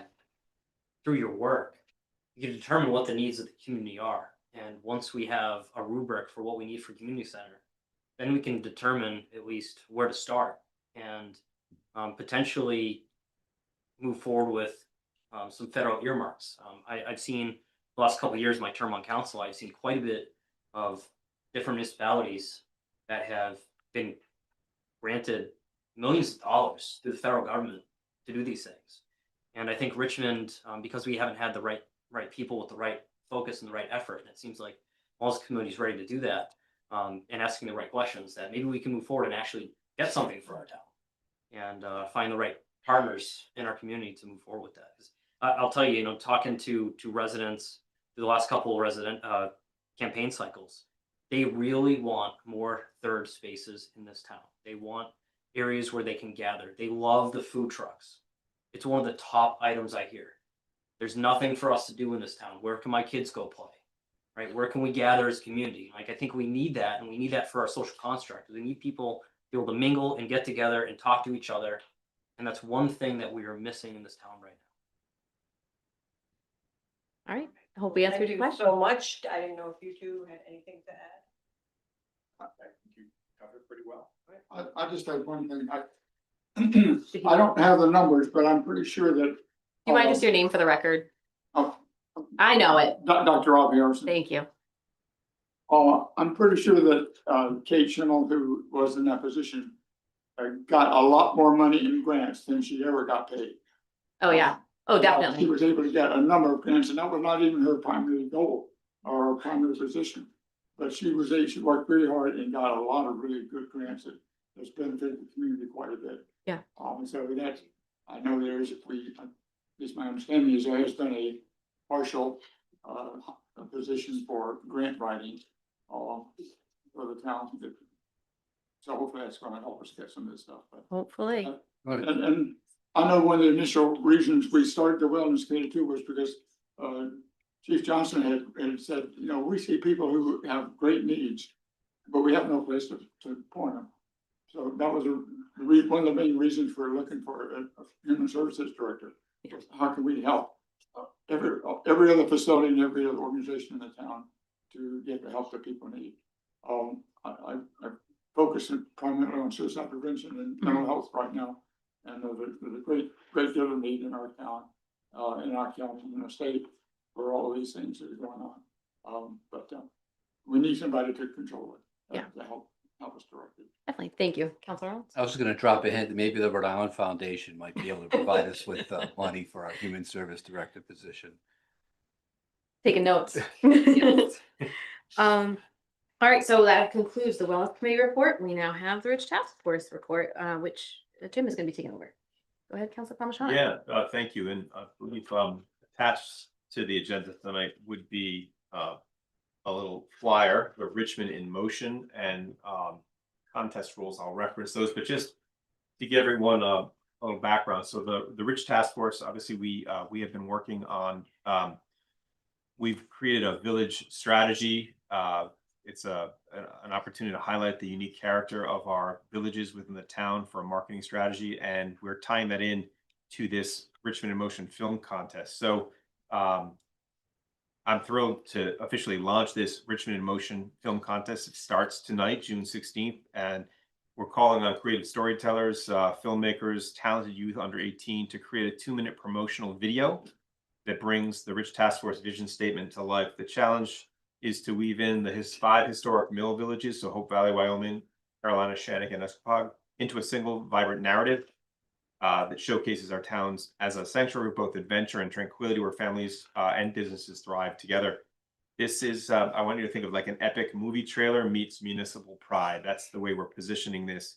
And we want to see Richmond through the lens of these aspiring directors that, you know, that meets the core principles of community connection, heritage tourism, outdoor recreation on the Wood and Pawcatuck rivers, and sustainable growth. For a deep dive into the contest theme, categories, and criteria, you can see the attached flyer, the Richmond in Motion flyer that's attached, as well as the rules. You know, it's an incredible opportunity to drive recognition and awareness of our community. And, you know, we intend, as you see with this, the rules, we intend to be able to capture the intellectual property of this. This, as part of the rules of the competition, would be that submissions would then belong to the town, so we can use that as promotional information to drive awareness, to drive economic development and growth in our town. So there'll be a $750 grand prize for the best film, and then a $250 Youth Excellence Award. You know, there are plenty of rules that you can see. We've already gone through the stipulations. Andrew Pizzelli, who's our recreation chair, who also has a lot of film experience, has done a great job of creating the criteria that we're using. We've worked with our IT team to figure out how we'll do these uploads, and all of that specified in the terms and conditions in the attached PDF. You know, like I said, all of the material would be transferred for ownership by the town. The submission deadline is October 1st, 2026. And we'll get started within a couple of weeks. You can head over to richmondri.gov to fill out the entry form and you'll receive a secure link. We're going to be finalizing that process in the next couple of weeks. And we look forward to seeing these submissions. We'll have a review process and we'll announce the winner. So I imagine once we have all these submissions, we're going to be able to get a space where we can show these and all see it together. Couple things. I want to thank school committee member Karen Reynolds, who I reached out to her and she connected me immediately to the right people at Charahoe. And they are very excited to let the students who are involved in film and television at Charahoe get involved with this contest for the youth category or the grand prize. They are not limited to not winning the grand prize. And I also gave a call to the Rhode Island TV and Film Commission, and they are very excited. I said, once we have this night tonight, they're going to be posting the details for this on their Facebook page and on their website. So we expect to get a lot of traction. So the end statement, I said, grab your cameras and let's put Richmond in motion. Thank you so much. Action. Awesome. Yeah. Any council questions? All right. Good work. Yeah, great work. Moving forward. All right, we will go on to new business. Number one, we have a visit from Dave Cicilline, President and CEO of the Rhode Island Foundation, a presentation of the Blue Ribbon Commission. Thank you so much for being here and for your patience. This stemmed a meeting or two ago where we actually had a resolution in opposition to this proposal. And the counselor who's not here, Counselor Colasanti, proposed that we invite you to come to us. And I was skeptical. I was like, I don't think he's going to have the time or energy or want to come all the way down to Richmond. And I still voted in favor of inviting you. And I'm glad that I was proven wrong and that you guys are here tonight. So thank you for joining us. Thank you for the invitation. Did you vote on the resolution? We did. And we Oh sent my that- God, I we're had gonna get copied to the presentation. Oh, that's. I mean, I did watch the ones at the state level. on No, Capitol I TV. understand. My No, favorite I channel. really appreciate the invitation and your interest in this issue and really happy to be here with Brenda Santos from the Annenberg Institute, who really did so much of the work. But before we walk through the recommendations of the Blue Ribbon Commission, I just wanted to provide an update to the council on how the legislative session ended with respect to the Blue Ribbon Commission. As you know, the legislation was drafted and introduced at the General Assembly earlier this year. And the legislation really reflected the recommendations that were developed by the Blue Ribbon Commission over the course of a full year. And while our legislation didn't progress this session, the General Assembly took two meaningful steps in response to our work.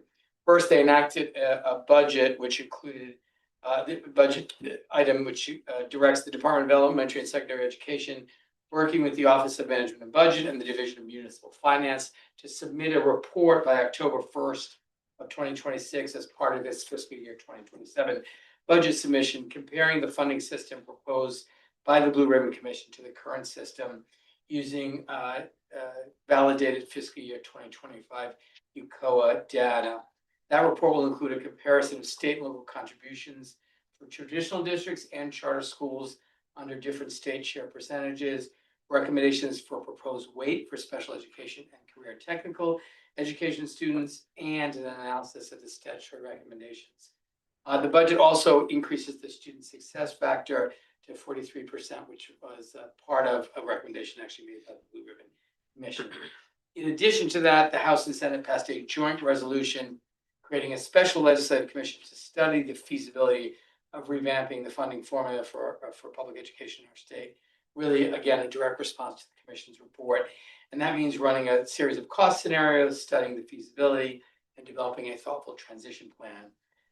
The Special Legislative Commission will be comprised of 3 members of the Senate, 3 members of the House, along with representatives from the National Education Association of Rhode Island, the American Federation of Teachers Rhode Island, the Rhode Island Department of Elementary and Secondary Education, the Rhode Island Office of Management and Budget, the Governor, the Rhode Island Association of School Committees, the Rhode Island School Superintendent's Association, the Rhode Island Association of School Business Officials, the Rhode Island Government Finance Officers Association, and the Division of Municipal Finance. So we have been assured that the General Assembly doesn't intend to redo all of the work, but really to understand what the implementation would look like. And again, to look at all the figures, those were collected from publicly available data. They're going to run and make sure all those scenarios and numbers are right. So that's where we ended. Now I just want to spend a minute on the Blue Ribbon Commission kind of process and then turn over to Brenda. In late 2024, the Rhode Island Foundation convened the Blue Ribbon Commission on education funding. And I will say that Rhode Island was the last state to have a school funding formula some 15 years ago. The Rhode Island Foundation played a really important role in developing the first school funding formula. But 15 years has passed, and everyone, I think, recognizes the funding formula is deficient in many ways, and it really hasn't been addressed in a comprehensive way for 15 years. And so we brought together this Blue Ribbon Commission. We spent a year. We brought together stakeholders with perspectives that are sometimes at odds with each other: teachers and superintendents, charter schools and traditional district schools, municipal leaders, RIPAC, community advocates, folks from membership organizations representing the entire state. And we asked them really to build consensus around a modernized school funding system that really puts focus on kids in the classroom and on real fiscal accountability to ensure student success. And they did that. And I will say that, these are folks that don't always agree on things, and they really worked for 12 months, meeting every month, to really reach consensus. So at the end of the process, the entire commission, every member, indicated that the recommendations of the commission reflected the consensus of everyone in that room. Even though they didn't love every piece of it, they recognized it was right for Rhode Island. They all expressed their support for it, which is pretty remarkable. We also convened a youth working group to incorporate student perspectives because students couldn't attend the sessions that were during school hours. Two of those students actually were from Charahoe. And we also had an accountability working group that really consisted of a number of national experts to build accountability to this as well. It was really a team effort, really grateful for everyone who put so much time into this, raising a lot of hard questions and really engaging across differences. And with the help of the team at the Annenberg Institute at Brown, we really did the research. We examined the evidence from across the country. We built a roadmap of recommendations that draw on lessons learned really nationwide. California's accountability framework, Connecticut's local share requirement, Michigan's support for multilingual learners, just to give some examples. And we studied what's working across the country and then tailored it to Rhode Island. And I will just say that the Annenberg Institute was incredibly valuable in this process, who really brought their expertise to give us good counsel and advice and bring in lots of national experts. But the work that you're going to hear is not a recommendation from the Annenberg Institute at Brown University. It's a recommendation of the commission members. With that, I'll turn it over to Brenda Santos to do the.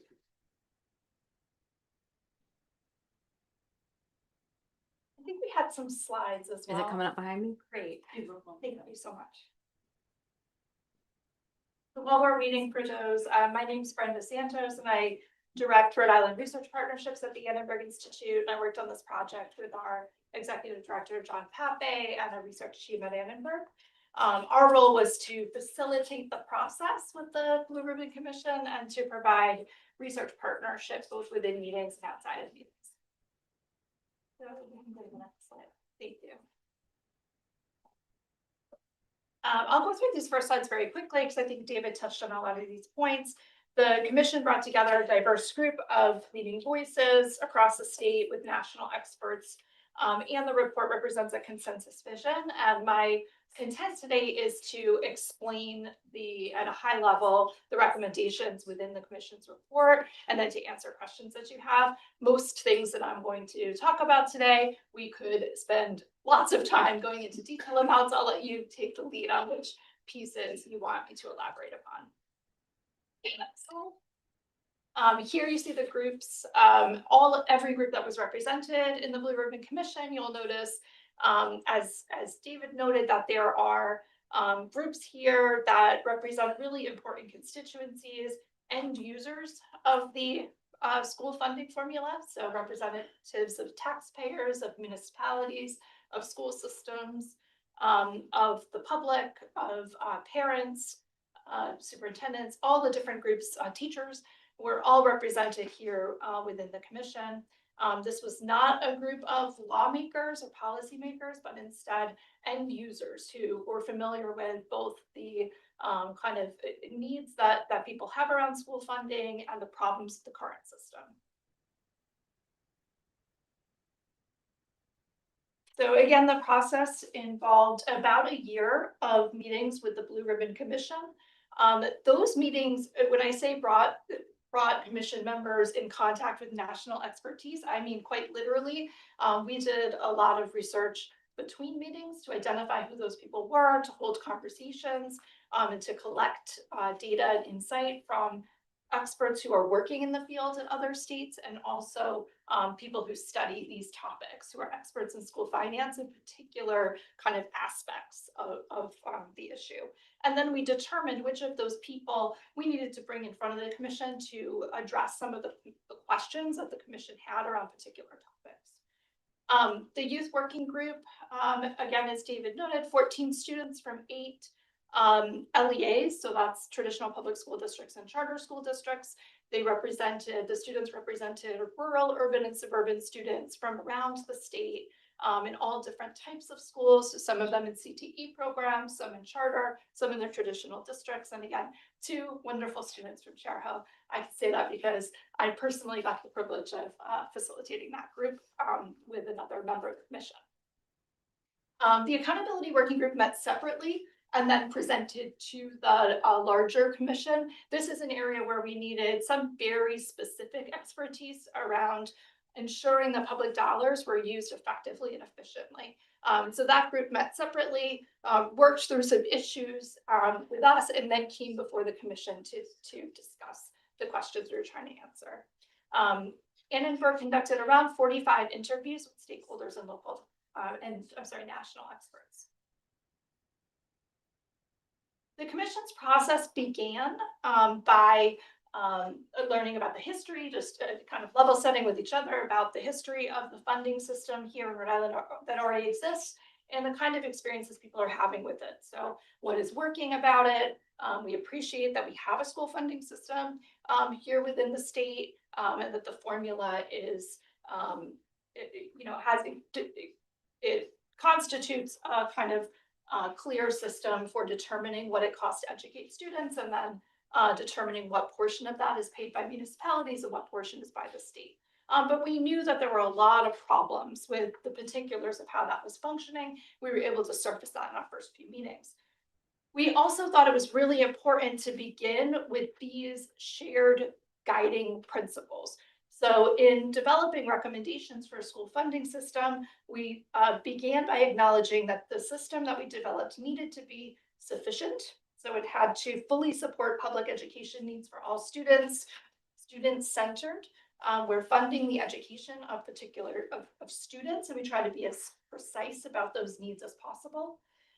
Comprehensive, it should fully fund students in their education. Predictable yet flexible. So if you might be aware of this, lots of people tend to be aware of this when I mention that they nod their heads. The current system is not predictable enough, right? Particularly for municipalities. And at the same time, while striving to create a system that was more predictable, we didn't want to create one that was inflexible, right? So it's possible that a new group of students might move to town that require additional funding. We want the system to be able to flex when necessary. The commission also strove to uphold the principle of transparency and timeliness. So a very common concern with the current system is that it is hard to understand. People just don't get it. And it's hard for them to understand why funding changes from year to year, why state aid changes from year to year, because the system is not easy to understand. So this is a huge public investment. The commission agrees it needs to be something that the public can understand. And it needs to occur on a timeline that actually works for municipalities and school districts. The commission established the principle that the funding formula should be equitable in terms of its fiscal burden between municipalities and between municipalities and the state. And finally, that public investments should be efficiently deployed and accountable for the outcomes that they, that they're intended for student outcomes. Thank you. So the commission, no, Thank you, like you were done. No. All right. No, I was saying thank you to Kendra for navigating so seamless. Yeah, she's great. A lot smoother than me. The commission makes 4 overarching recommendations. The first, to account for the full cost of education in the funding system and to share those costs more equitably. Second, to tailor instructional costs to student needs more directly. Third, to ensure greater predictability for municipalities with a required local share. And fourth, to require transparency and strategic management that ties spending to educational outcomes. And I'm going to go into just one tick more detail on each of those. First, the reiteration, the proposal represented in the commission's report is a consensus vision from the commission. The pieces are interconnected. I say funding system a lot because the system works together. It's not kind of a list of discrete recommendations, and when one is disrupted, it kind of breaks the system, right? There are repercussions across other pieces of the system, particularly in the sense that this system aims to treat all students, all LEAs, and all taxpayers the same.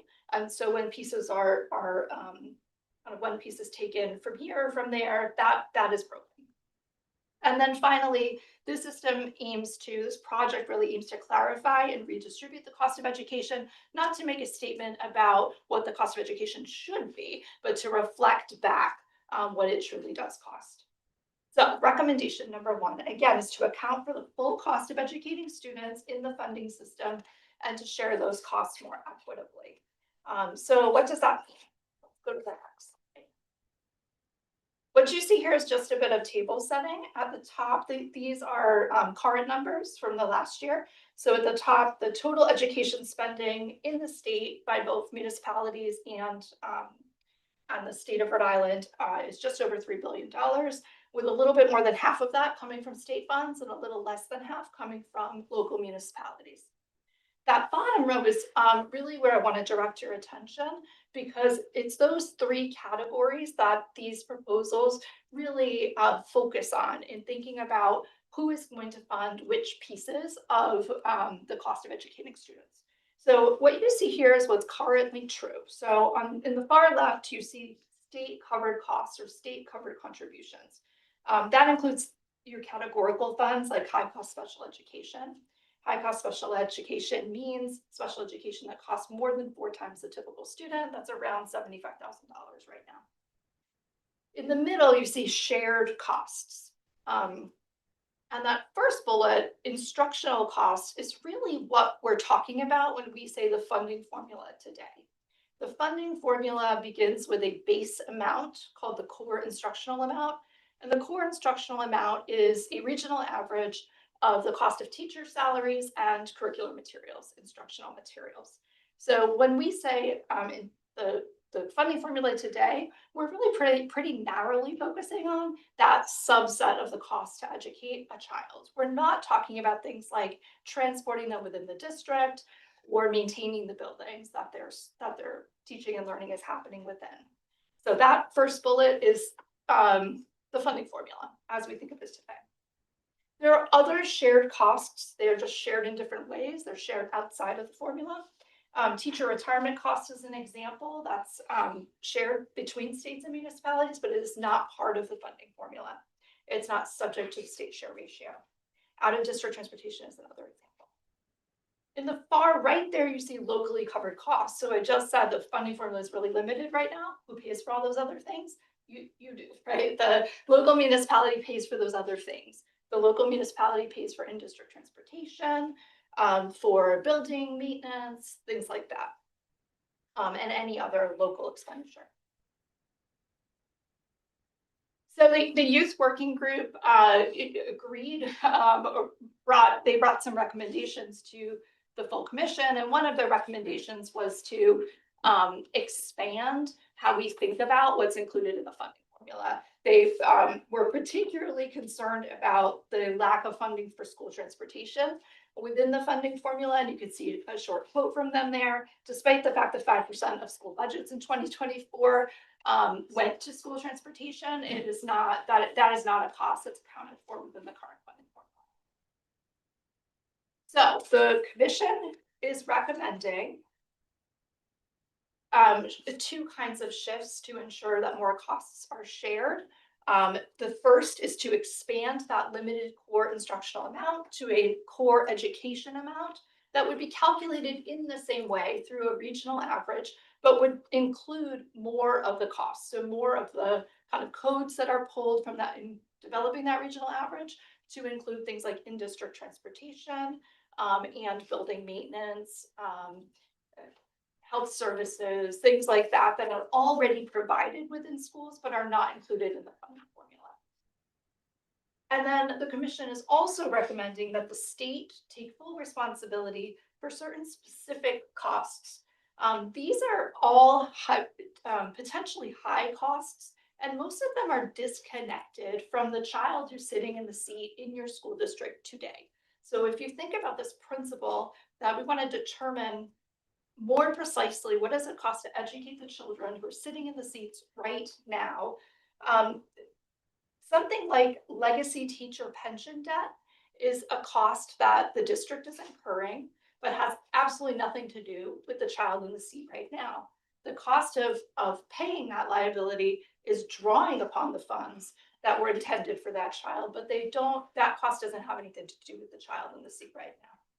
That's also true of out-of-district transportation. The costs that are incurred by transporting students from the district to a different district for career and technical education, your students who are unhoused, who are being transported in an out-of-district transportation system, and other students who are transported out of district. This would also include high-cost special education, which tends to kind of be a cost that districts face in sort of random and unpredictable ways that are highly disruptive to school budgets, and early childhood, as well as early childhood screening. This slide has no new content. It is just a different way of looking at what I just explained. So you can see some examples. This is not an exhaustive list, but just a few examples of costs that are now entirely locally funded that the commission has recommended be part of the funding formula, the new core educational amount. That's why they're kind of half and half in different colors. And then at the bottom, you can see currently shared costs that also sit outside of the funding formula. So these are costs that are shared in ways that are subject to appropriations or in other ways not reliable. And then those become state covered costs, and they come off the responsibility of the local community. Okay, the second recommendation is to tailor instructional costs more directly to student needs. Again, there's a real focus here on ensuring that we know what it costs to educate particular children, and we account for differences between students and between the cost of programs that they attend. The commission's proposal accounts for the differential cost of educating students in a few different ways. It recommends an improvement to the per pupil weight for the cost of educating high need students by increasing the student success factor, which is the weight for economically disadvantaged students, from 1.4 to 1.5, by putting in place tiered weights for multilingual learners, by putting in place tiered weights for students with disabilities. These two are based upon the level of service, the cost of service needed by the student in the categories. So for multilingual learners, students who are new arrivals, it costs more to educate those students than students who are at the kind of transition point of exiting the program. Similarly, students with disabilities have tiered weights based upon the level of service that students are provided as part of their individual education plans.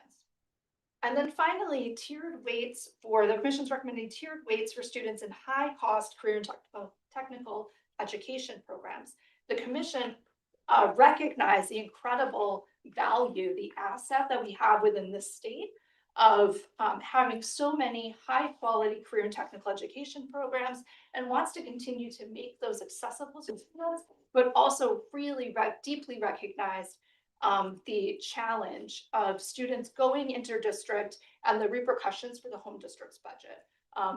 We put in place several kind of economic mechanisms to mitigate those problems, including this one here, which is that the student attached to that student would be a tiered weight for high cost programs, not LCT programs, but the programs we know cost more money to run. If you go to the next slide, again, you see the same content in a different way. This is what the funding formula at its highest level would look like according to this proposal or set of proposals here. It would start with an expanded core education amount, so a fuller, more honest reflection of what it costs to educate students. This is not a proposal for new costs, but just a reflection of what it costs today. Plus the expanded student success factor where that's applicable. And then plus those instructional program factors, multilingual learners, special education students, and kids in high cost programs are, they are just utilizing educational programs that cost more money. So that would be accounted for by student in this system.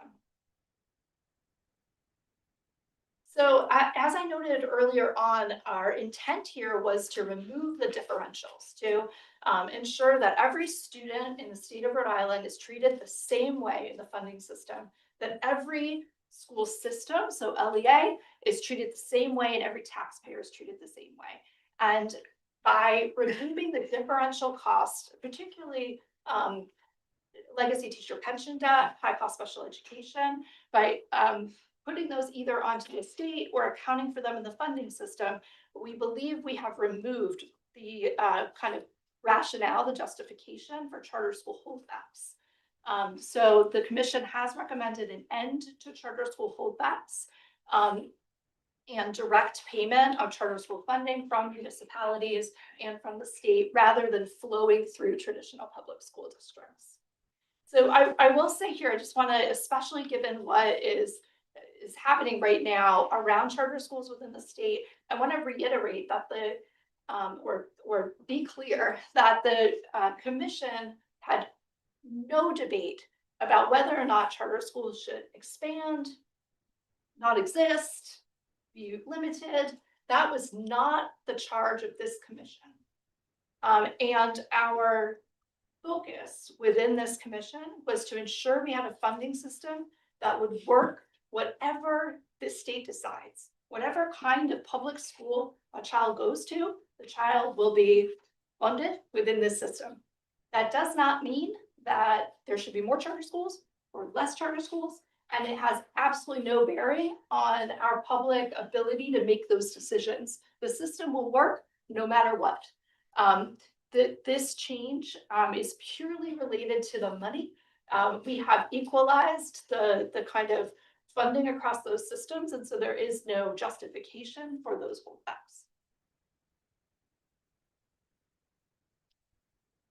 The commission is recommending that there be greater predictability for municipalities with a required local share.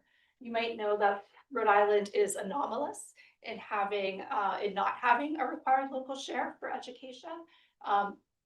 The commission is recommending that the share be required, and I'll go into a little bit more detail about that on the next slide. We use this image to kind of illustrate what this means and why the commission finds this to be an important recommendation. On the left, you see the status quo, what is happening right now. These cups represent the cost to educate a child. So the commission's first job is to determine how big should that cup be, right? How much do we need to educate a child in the state? And then the commission's, the funding formula's second job is to determine how much should the municipality pay and how much should the state pay. Right now, the way it works right now, the state puts in their share, and then the municipality is asked to put in a certain amount as well. And they might put in, any given municipality within the state might put in the full amount that is determined to be the local share, but they might not. So that means that in some places today, some students are fully funded, but in some places in Rhode Island today, students are not fully funded using the same process for determining what it costs to educate them. And that creates a problem when you look across the state of inequity between students across districts. What the commission is proposing is what you see on the right. Not much changes about the job of the funding formula. The funding formula's first job is still to determine what does it cost to educate a student, and then to determine how much the municipality is able to pay, and then what the state will pay to ensure the student's fully funded. The difference here is that the local share is required in the commission's proposal. So you see the result of that. The result is that every student is fully funded across the state.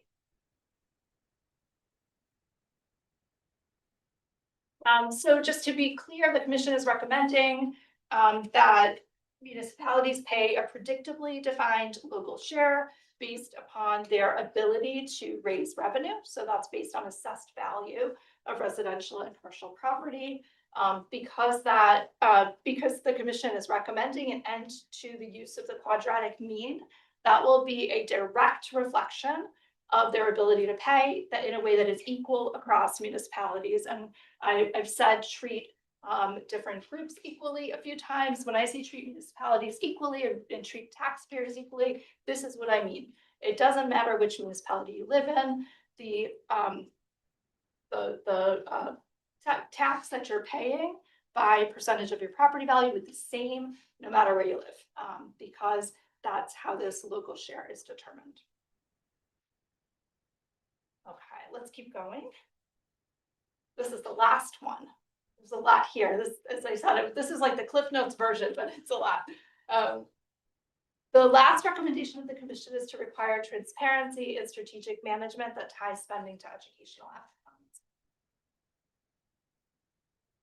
So we know district budgets are complex, opaque, sometimes not well managed. To overcome this, the commission is recommending that districts receive more support in budgeting and financial planning from the Department of Education, that they continue to use UCOA in a detailed and consistent manner. Even with the support, we hope that that will be even more consistent across districts, and that districts continue to undergo periodic audits. The commission recognizes that the system as it stands today does not connect spending decisions directly to student outcomes. So districts receive aid, it doesn't matter what their past spending or student outcomes or financial transparency has been. The aid that comes the following year happens independently of that. The commission insists that districts should clearly connect spending to outcomes and publicly report progress to stakeholders regularly. So districts will give annual public presentations linking spending to student outcomes and engage in strategic management efforts to reallocate resources as is deemed necessary. And then finally, the situation today is that a district is largely on their own until something goes really, really bad, really, really wrong. And then the state takes over and there is no kind of process or intervention in the interim. I'm a former K-12 educator. I'm still an educator of sorts. That is all kinds of wrong, right? We know that intervention should take place in a tiered way as problems start to emerge, rather than just completely removing control from local communities and from school districts. The commission is recommending a tiered process that occurs over time to support districts that might be struggling to manage, either to manage their funds responsibly or to use those funds effectively to meet the goals of their strategic plans.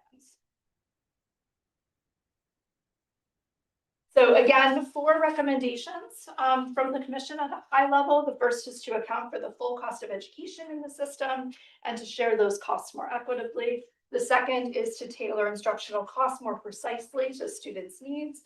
The third is to require the local share and promote more predictability in the funding to schools. And then finally, to require transparency and strategic management that ties spending to educational outcomes.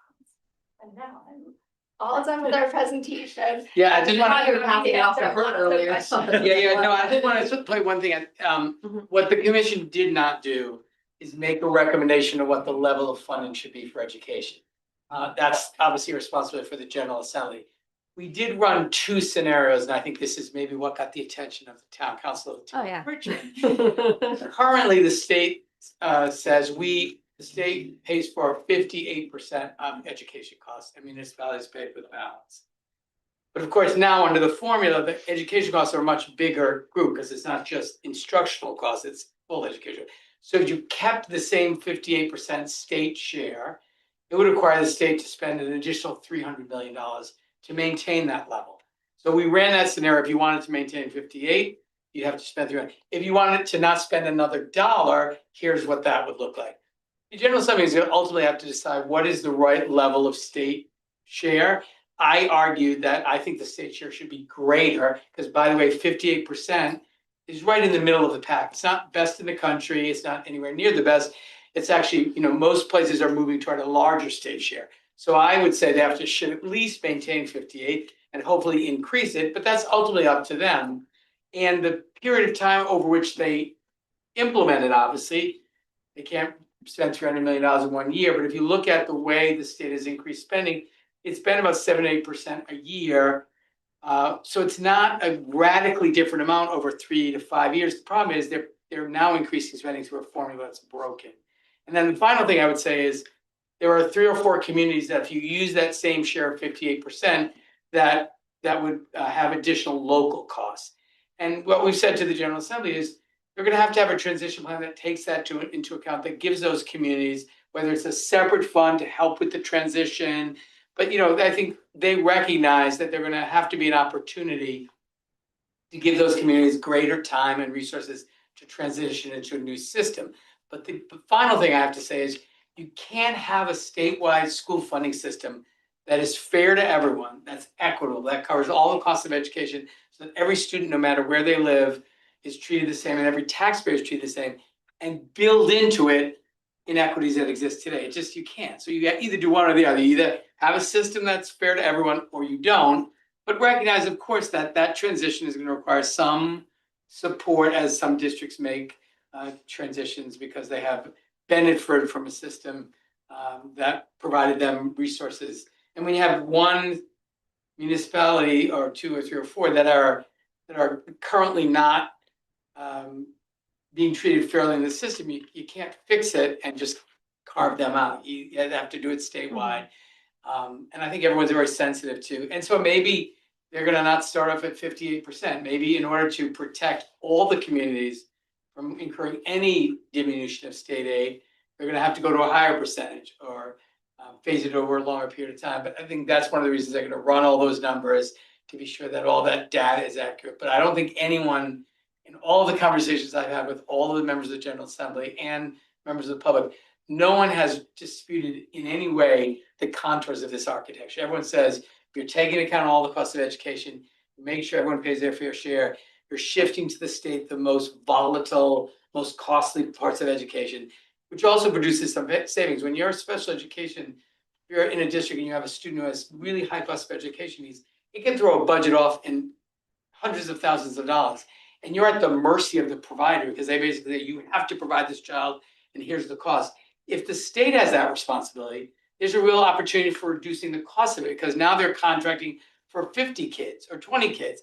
And so they have some leverage with providers, which a single municipality doesn't. Same thing with transportation. So I think we'll see savings statewide in this because the state will have the ability to negotiate some of these things that are now municipalities really are kind of at the mercy of providers. So anyway, I'm stop there. Happy to answer your questions. Yeah, definitely. I'm sure everyone will have thoughts and questions and concerns.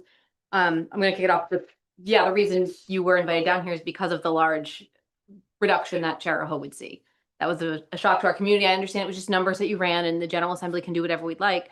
But it would be really important for any effective advocates there to make sure that they're providing the same level of maintenance of effort that we are. Once we fund the schools, we're not allowed to reduce that. We're required to have a level of maintenance of effort. So if the state is going to be saying, we're giving you so much, for them to kind of just rip the rug out, even year to year as it happens now, $300,000 is a lot to Richmond. That's basically the entire road budget for us. We're so much smaller, and it's my understanding that there was nobody from South County on the commission. Well, no, actually, there was? No, just to be clear about the commission, there was nobody on the commission was there based on their geography. The commission had members, membership organizations, and all those membership organizations had representatives that represented this community. So for example, we had the NEA Rhode Island, which has members in Charahoe. We had the Rhode Island Association of School Principals. We actually had Mike Castle, who's from Situate, but that represents all principals. We had the Rhode Island League of Cities and Towns, who represent all communities. We had the Rhode Island Association of School Superintendents, again, representing the entire state. Yeah. And we also had 2 students from Exeter, West Greenwich and Charahoe in the youth working group. So we didn't have geographic, but we had statewide organizations that covered the whole state. So Understood. just want to be clear about that. Yeah. Yeah. So that was one of the main points I wanted to bring up, but we did do a resolution that council unanimously agreed on 6 points. I can give you a copy of our resolution. I Yeah, haven't got it but I yet. think Brenda maybe wants to answer your Can I question about answer the your maintenance of question? effort. About maintenance of Yeah. effort. Yeah, so the commissions, by requiring local share, we would, this proposal and the statute that goes with it ends maintenance of effort. So that would, Okay. yeah. So that would not be a concern. The other thing I wanted to just point out is that if you're looking at the figures within the report, one thing you don't see there is that you are paying a lot of local money right now for things that would be state covered under this plan. And I just want to point it out because it doesn't change. You still would have an increased local share. So I don't want to mislead you in that way, but it's not as severe as it appears when you just look at those columns at the end of the report, because they don't account for the kind of, you would lose responsibility for things like interdistrict transportation, your high cost special education, and your legacy teacher pension debt, which are big costs on your budget right now. Okay. Those would be shifted to Yeah. Those would all be shifted to the state entirely. All right. I printed these from home, so they're not legal, but do you mind passing those down to them? Yeah, I don't do legal at home. All set. Yeah, I don't want to take over the floor, so I'll open it up to the council discussion or questions. Mark? As you know, Charahoe would lose $7 million, and I understand you may get things back, and obviously you haven't calculated that, so you can't tell us what the offset, what the net number would end up being, but $7 million seems like an anomaly to me in the state. When you saw that come out, did you look into that and say, why were they impacted so significantly? Much more than any other district. Yeah, I mean, I don't know if Brent has those. I think part of that is the different condition between the 3 communities that represent Charahoe and the property values in one versus the other 2. And I think one of the things that that is not included in the Blue Ribbon Commission recommendation, but was raised by a number of members of the General Assembly, because most districts are seeing declining student populations. And there's been a lot of conversation about regionalization, and there is clearly an opportunity in this legislation for the General Assembly if they decide that they wanted to incentivize or reward districts who have in fact done that kind of consolidation. We didn't include that in our recommendations because it really is sort of outside the formula. But I think those numbers that the Charahoe district surfaced makes you think like, oh, maybe that's what you need to do. Maybe there has to be some bonus or some premium that you get if you're a district that has decided to kind of work together. And then there may be some other way to try to, and Brenda may have some others, to try to get the differences in the current property values where the communities have such different property values. One of the things they're trying to get at with the new way we do local share is, if you just use the number of 3%, if the state decides the local share is 3% of the property value, everyone pays 3%. So whether you have really expensive property or really inexpensive property, your share is still 3%, which would mean some municipalities will be paying a larger amount, but it's 3%. And so that may also provide some equalizing in this too. So I don't know if there's other things, but I think this was the one community that had the biggest aberration. We did, yeah. Go ahead, Mark. And I think the problem, and maybe this was, and again, most school districts aren't regional. And I think you're right, it's going to be coming that way because especially in the rural communities, there are more losing students. And so I don't know that the formula or the recommendations fully appreciated the uniqueness of regional districts. And an example of what you're just talking about, we have one town that has very high property values, but they only contribute about 24% to Charahoe. So if they're looked at as, you look at the 3 towns equally, or you lump everyone together, you add their property values and Richmond and Hopkinton's together, it disproportionately affects the two other towns because they, although they only send 24% of the students to Charahoe, we're then looked at, well, you have a higher ability to pay because their numbers are skewing. So I think you have to kind of weight the property values when you're looking at a regional, district. So I think that's number one. I mean, I think it's great that you guys are tackling this. I mean, clearly something needs to be done.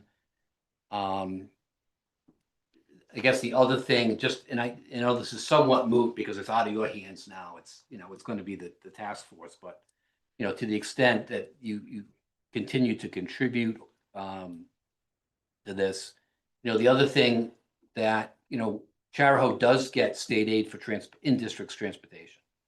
We have to fight for it every year, tooth and nail. And thanks to our representation at the State House, we're able to get it. But it you know, again, you know, Charahoe has over 120 square miles. We go from Exeter to the ocean. And doesn't necessarily take into account the anomalies of rural transportation. You can't run a regular sized school bus down every road in these three towns. You have to run small buses. You have a lot more deadhead time because you're traveling between, you know, and so all of those things factor in. I mean, our regular transportation budget, not special ed, not out of district, is over $3 million, which is not a small percentage of our budget. So I think, again, if you're looking at areas where the regional districts got shortchanged, so to speak, I think that's another area to be considered as this continues to evolve. But again, great about predictability. You know, we do it backwards. You know, the school district, and we're creating budgets not knowing what's coming from Providence. And we've already adopted a budget before they've adopted theirs, and we're just hoping that we guessed right. Yeah, I mean, that's totally unsustainable. So it's, you know, whether it's, you know, you do it a year ahead, you know, or, you know, it's hard to get commitment, you know, for anything other than what's happening in the current fiscal year, but some predictability. So at least we know going in what we need to do. What we can do on the municipal side based upon what the school budget is, because that's what happened this year. We got a school budget bill, you know, and we had to, you know, adjust our municipal budget significantly to, you know, to keep the taxes reasonable. Keep under the four. Yeah, so I mean, I've spoken enough, I guess, but I mean, those are just my thoughts, and that's what's in the resolution. You know, we think transportation needs to be kind of thought about differently with the rural regional districts. And, you know, the issue of the ability to pay. I mean, I guess one other thing I'll say about that is this: just because you have a high property value doesn't mean you've got cash in your pocket to pay taxes. You know, especially in a rural area where people may own a large parcel of land that has a fairly high property value.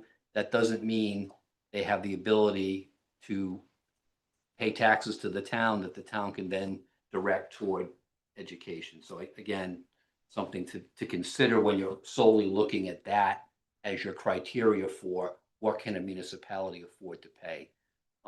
There needs to be some consideration given. Yeah, I mean, there's, you know, it's an interesting question because I mean, one of the things that when this work began, I thought, oh, it'd be really nice to have a conversation about are property taxes the right source of funding for schools? You know, if you really wanted to be progressive, you could move to income taxes and eliminate half of your property taxes for school funding. But that's like a really radical idea. So we focus on where the money comes from. But you're right. Property taxes is a challenge because of that issue, and also because, you know, in the poorest communities where the property taxes are the lowest, sometimes the cost of education are the highest. So it's you know, it's an imperfect source of education money for sure for a bunch of reasons. We have other council comments? Yeah, I think it's Sure. just a follow, just a question, the in-district funding formula for transportation, for example, and I've had conversations with members of the administration, is it correct?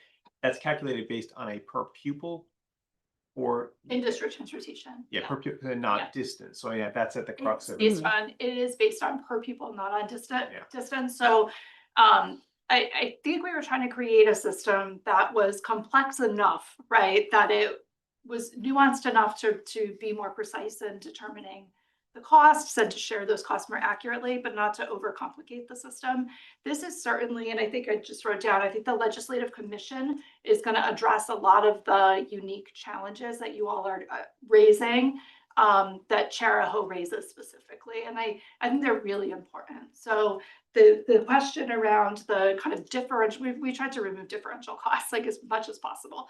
And we really wanted transportation to be in the funding formula so that you wouldn't have to fight for it every year and you could count on it.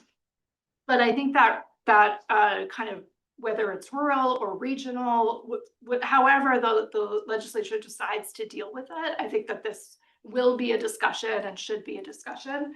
The other thing I wanted to just say on that legislative commission piece is we ran all of these numbers. Annenberg did all this modeling with publicly available data from 2024, and it is publicly available. And we did not account for the nuances of cost sharing within regional districts. So I think the Legislative Commission, I would definitely wait. I think the Legislative Commission is going to be able to do a much more precise job in terms of determining what it might mean for particular municipalities within a regional district that we're just not able to do at the high level modeling that we did. We heard some similar feedback from some folks in Bristol Warren as well. The reason you're seeing that big number is because if you look at Charahoe as one district, you have the magic problem, right? That the quadratic mean was kind of disguising. It was smoothing it over, and it was privileging districts or discounting districts, right? To be crude about it, where there was high wealth and high poverty. And so if you treat Charahoe that way as one district, it appears that way. But if we are able to do the analyses in a more precise way, which the Legislative Commission is more set up to do, and they're also working with us. Yeah. They're not working completely independently from us. I think you'll have a slightly different picture, at least slightly. Anything you want to add? On the last one, so obviously I have to go after everyone's already made all the same points, but I just want to echo what each of the counselors said. So I understand that maintenance of effort might be going away, but I think on the bottom line is whatever the aid or however the sharing that we're getting or any school system is getting to run their school, I think should be level set. I don't think they should lose that because that is going to harm predictability. I do agree that the way that we go about it now in setting budgets at the state, local, and school level is not predictable. It's not workable. It's completely broken in my opinion because we're doing it all at the same time and there is no consistency. There is also no consistency, at least from a school funding aspect, from year to year. So while the governor will submit a budget based on the current school funding formula, you're essentially at the whims of the General Assembly. They can adopt the governor's budget, they can modify it. For instance, if you don't have a strong representative like we do now, you may end up losing funding or you may end up not gaining funding, right? It all depends on the horse trading that goes on at the General Assembly. I know you were a representative for the government, so you know how it works. And then as Councilor Reynolds said, property value doesn't necessarily mean the ability to pay. As he stated, Charlestown has some really high property values because of the beach, but we also have a resort district in the preserve with high property values, a lot of second or third homes there, but we have a lot of residents in Richmond that may have been in their home for a long time, may have been a really inexpensive place to live, but now due to economic factors, supply and demand, the value of those properties have skyrocketed. But that doesn't mean they have the income to actually pay for the value of that property, if that makes sense. Yeah. So I just wanted to echo what some of the other counselors said, and I do appreciate your explanation and your time coming down here. I definitely learned a lot through this discussion. Well, I really we appreciate the opportunity to make a presentation. Yeah. Thank you for the invitation, and we will be sure that this is an ongoing conversation because we are going to provide ongoing support to the Legislative Commission, both the Rhode Island Foundation and Edinburgh. So we'll be sure to bring these issues to their attention and stay in touch with members of the council. Yeah. Really appreciate your interest. Great, thank you again so much. Thank you. Again, I'm glad I was Thank proven you. wrong here. Yeah, me too. We do have somebody from the public who'd like to say something. State your name when you get to the podium. Chris Kona, Richmond, Rhode Island. Madam President, I want to highlight a couple thoughts. I'm really grateful that you have Mr. Cicilline and Brenda up to explain where the Blue Ribbon Commission was coming from.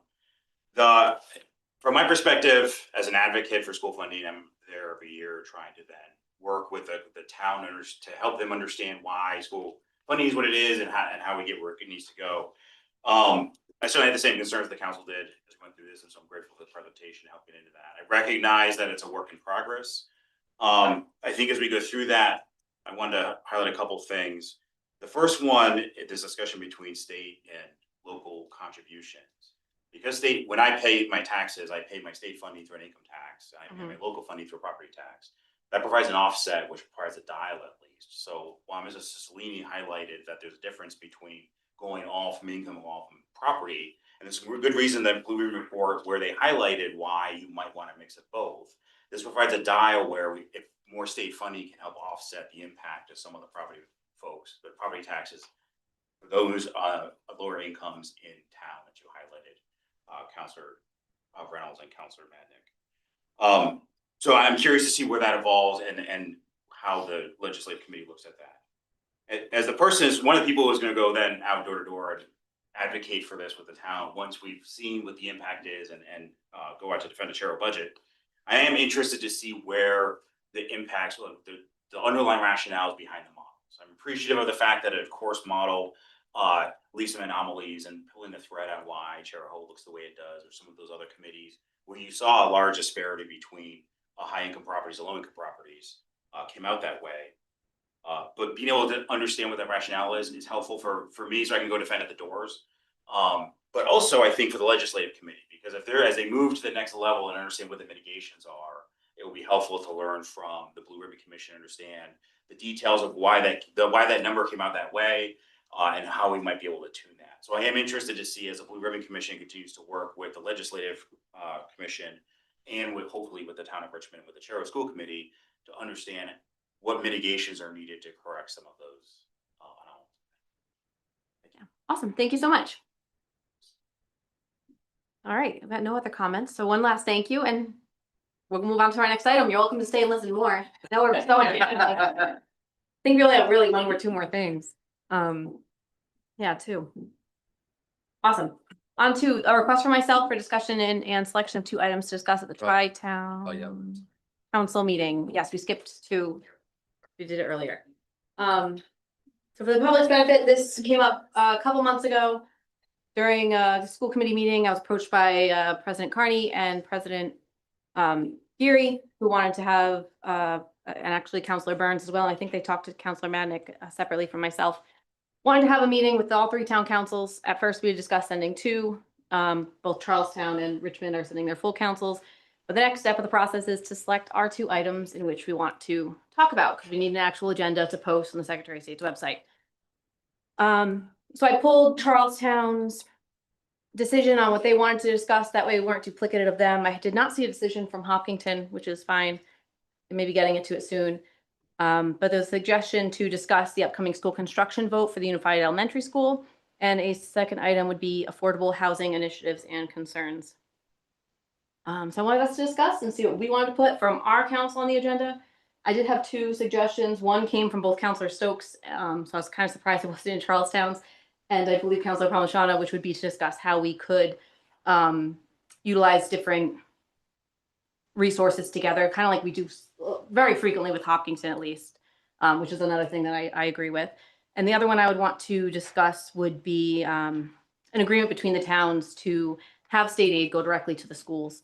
We've discussed the benefits of that in the past, but I think it'd be good to discuss with the other councils, because it's not something I would want to do without their agreement. But I'm definitely open to swapping either of those out. If anybody else has something they'd want to remove and put in, so we can all agree on something together. I thought I'd at least throw out two to get us started. Sure, go ahead, Counselor Mendick. I think those are great. I had an additional one I'd like to discuss, and this is gonna be a bigger thing that the towns would have to figure out how to do is, there's been some discussion over a regional tax district Mhm. to make it more equitable for, paying for the school. Mhm. I'd like to be able to discuss that with the other councils. I've got some math to back all that up. I've pulled, all the valuations, come up with what I think is an effective mill rate for the regional school district. And really that kind of takes all the questions out of like, is Charlestown paying enough? Is Richmond paying enough? It's like, nope, it's just like your fire tax. Mhm. So one regional school district, if you've got a house in Hopkinton, the valuation there, or Richmond or Charlestown, you're paying set mill rate to fund the school. Okay. Which item Yes. should we remove to put that one on? That's, if someone wants to discuss it, I mean, we're gonna have another one. Yeah, I mean, right now, we're not getting into the merits of the actual items themselves, so I want to keep us to that agenda item, I think, because, you know, regionalization hasn't been put on the agenda, so I think I want to keep it to just like what we're gonna bring to the table there. So, does anybody else have anything they want? Yeah, no, I was gonna say that collective bargaining on resources, software programs, any kind of things that universally could be applicable to the towns that we could, as economies of scale, to negotiate from a better standing with 3 towns as opposed to 1. So it's tied in, that's that piece you mentioned. I'd like to see if there's a way to animate that. Okay. Yeah, I think shared services slash collective, you know, procurement. Yeah. Right. Is good. I would be inclined to wait on Dan's item. That would require more than just 3 towns. That would be a whole state legislation. Yep. Thing. It would be, yeah. That's a big lift. So I think for the first meeting, I think we're better maybe to hold that to the side. And, you know, I agree with, you know, what you and Jim mentioned as far as, you know, where are the opportunities to collaborate for, sharing, service, not sharing services, but Or cost reduction by combining Yeah. services somehow. Yeah. You know, I know, we have, for instance, each of us has, our own, again, separate departments. Can we combine them somehow? Or can somehow services be provided, collectively instead of individually? But yeah, I think that. Yeah. Even if we were to approach universally an IT vendor to support 3 towns, our ability to negotiate for better prices would be markedly different than it is as each town going on its own. That's just one example of a potential. Yeah, but back to the items, if we were to have that discussion, Councilor Mannick, I think it might be maybe best suited for being the only item on that agenda. Like, let's have a meeting where that's it. Because putting that on top of potentially 5 other items, it just sounds like it would be a very, I don't know, I would want to completely focus on that so we weren't distracted by the other 5 items. Oh, it's a big one. Yeah, But I want to bring it up so we can. definitely. get in your heads thinking. No, I appreciate it. It's a suggestion. I think we've all heard a few times and maybe should, have a discussion on it before it's just not discussed. Definitely. I like those 2 ideas. So I think, the economic efficiencies that we can get from essentially regionalizing some of our services, I think something we could probably implement quicker than some of the other topics. So that I think is very important. Okay, That could be big for our town. but it sounds like we're in agreement. Do we need that in the form of a motion? No. Well, I was asking our town clerk here. We should put it. Because you're gonna be making the agenda, right? Or you're gonna be working with the town council in Charlestown too? Okay, I think we should put it in a motion, all just so right. it's in writing, that the public also knows. It Yeah. is in the minutes. for sure. I'll make a motion to add to the Tri-Town Council, is that what we're calling it? Subcommittee, Tri-Town Council Subcommittee. Regionalization of services, discussion regarding regionalization of services. And discussion regarding procedure surrounding acceptance of state aid. For our schools, Services and procurement. services and procurements, thank you. Any further council discussion? just for the public, whoever's still listening or curious on this item on YouTube later, we are having a meeting. It has been scheduled for June 30th at 7 p.m. We're going to be starting at the Charlestown Town Hall. It will be live streamed, but Charlestown is one of the municipalities that does not allow public input over Zoom like we do and like Hopkinton does. So just wanted to let our regulars out there know that you can't do that. Anything else? We'll go for a vote. Councilor Madnick. Yes. Palmigano. Yes. Reynolds. Yes. And Wilcox, yes. Now we have a discussion and consideration of proposed amendments to a chapter, to our code of ordinances. Yeah, so, Erin, why don't you just tell us, Jean, so we don't have to go past 9 o'clock there? Yes, so we kind of got not sidetracked, but on the no-knock ordinance, we did not incorporate all the discussions we had to initially in door-to-door sales. So this is now one clean chapter that incorporates the no-knock under the door-to-door, as well as our initial conversation of door-to-door sales and the requirements, the fees associated with, especially in the credentials that the person would have to, the licensing, but it just cleans it up. Awesome. We got Yeah, everything seemed to check out. You know, the only question I had was, and this is just on, I think it's on E. Printed it all out. So it's 5.20.060, the exemptions and limitations. It's just consistency under E. It talks about, and this might not be an issue at all, but it talks about sales no earlier than 9 a.m. or later than sunset or 8 p.m. And then down below, under the next section, under number 4, it says time of day restrictions, it says 9 a.m. and 6 p.m. Is that inconsistent? Yes. So that, Yeah. that would just need to be clear to 6 p.m. I think calling it 6 p.m. and calling it is fine. So just clean that, but everything else is great. Go ahead. I had one thing that I found. So in section 5.20.09080, which is violation penalty, the fine is set there for $200, but elsewhere in the new text it's $250. So I think we need to change the 200 to 250.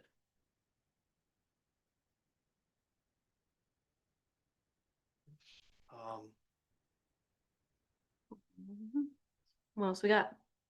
So there are other inconsistencies in this ordinance. I don't know that it's ready, but you know, in the beginning, we call it a permit. And sorry, we call it a license. Then we call it a permit. Is a permit the same thing as the license? I can't tell because the license fee is established by a table, whereas the permit fee can be established by the town administrator. So you could argue that it's two separate things. So that needs to be cleaned up. Someone's already pointed out the anomaly in the hours. It should be stated once in one section, not twice.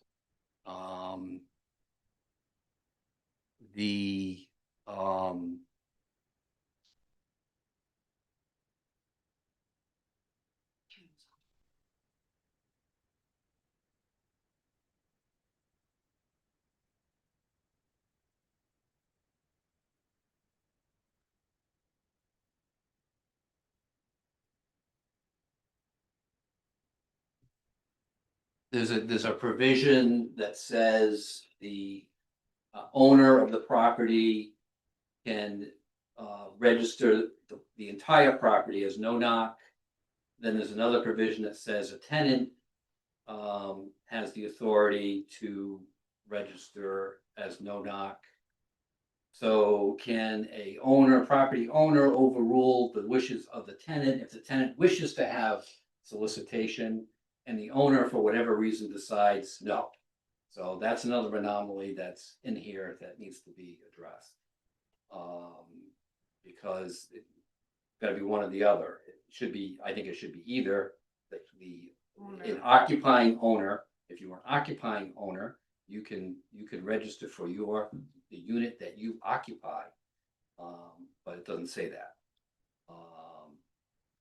So as much as I though this has been lingering and lingering and lingering and lingering, it's not ready for prime time. Are you suggesting send it back for these I revisions? suggest we continue it and. This is and- not a public hearing, so this would just be, Right. we'd have to authorize, we can make all these amendments. And then for a review it public for public Yeah, hearing. makes sense. Yeah, I would just continue or whatever. Okay. I think it would be a motion to make the amendments and then authorize for public hearing. Unless you guys want to see it one more time before we do the public hearing.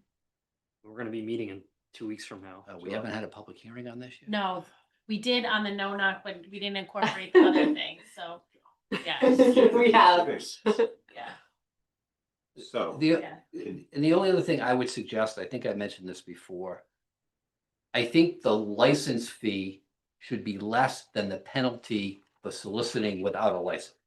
You want to encourage people to get a license. If it's the same, they're gonna say, hey, I'll take my chance. And if I get fined, so be it. I'm gonna pay the same amount anyway, and I got, 10 houses in before they caught me, so I'm good.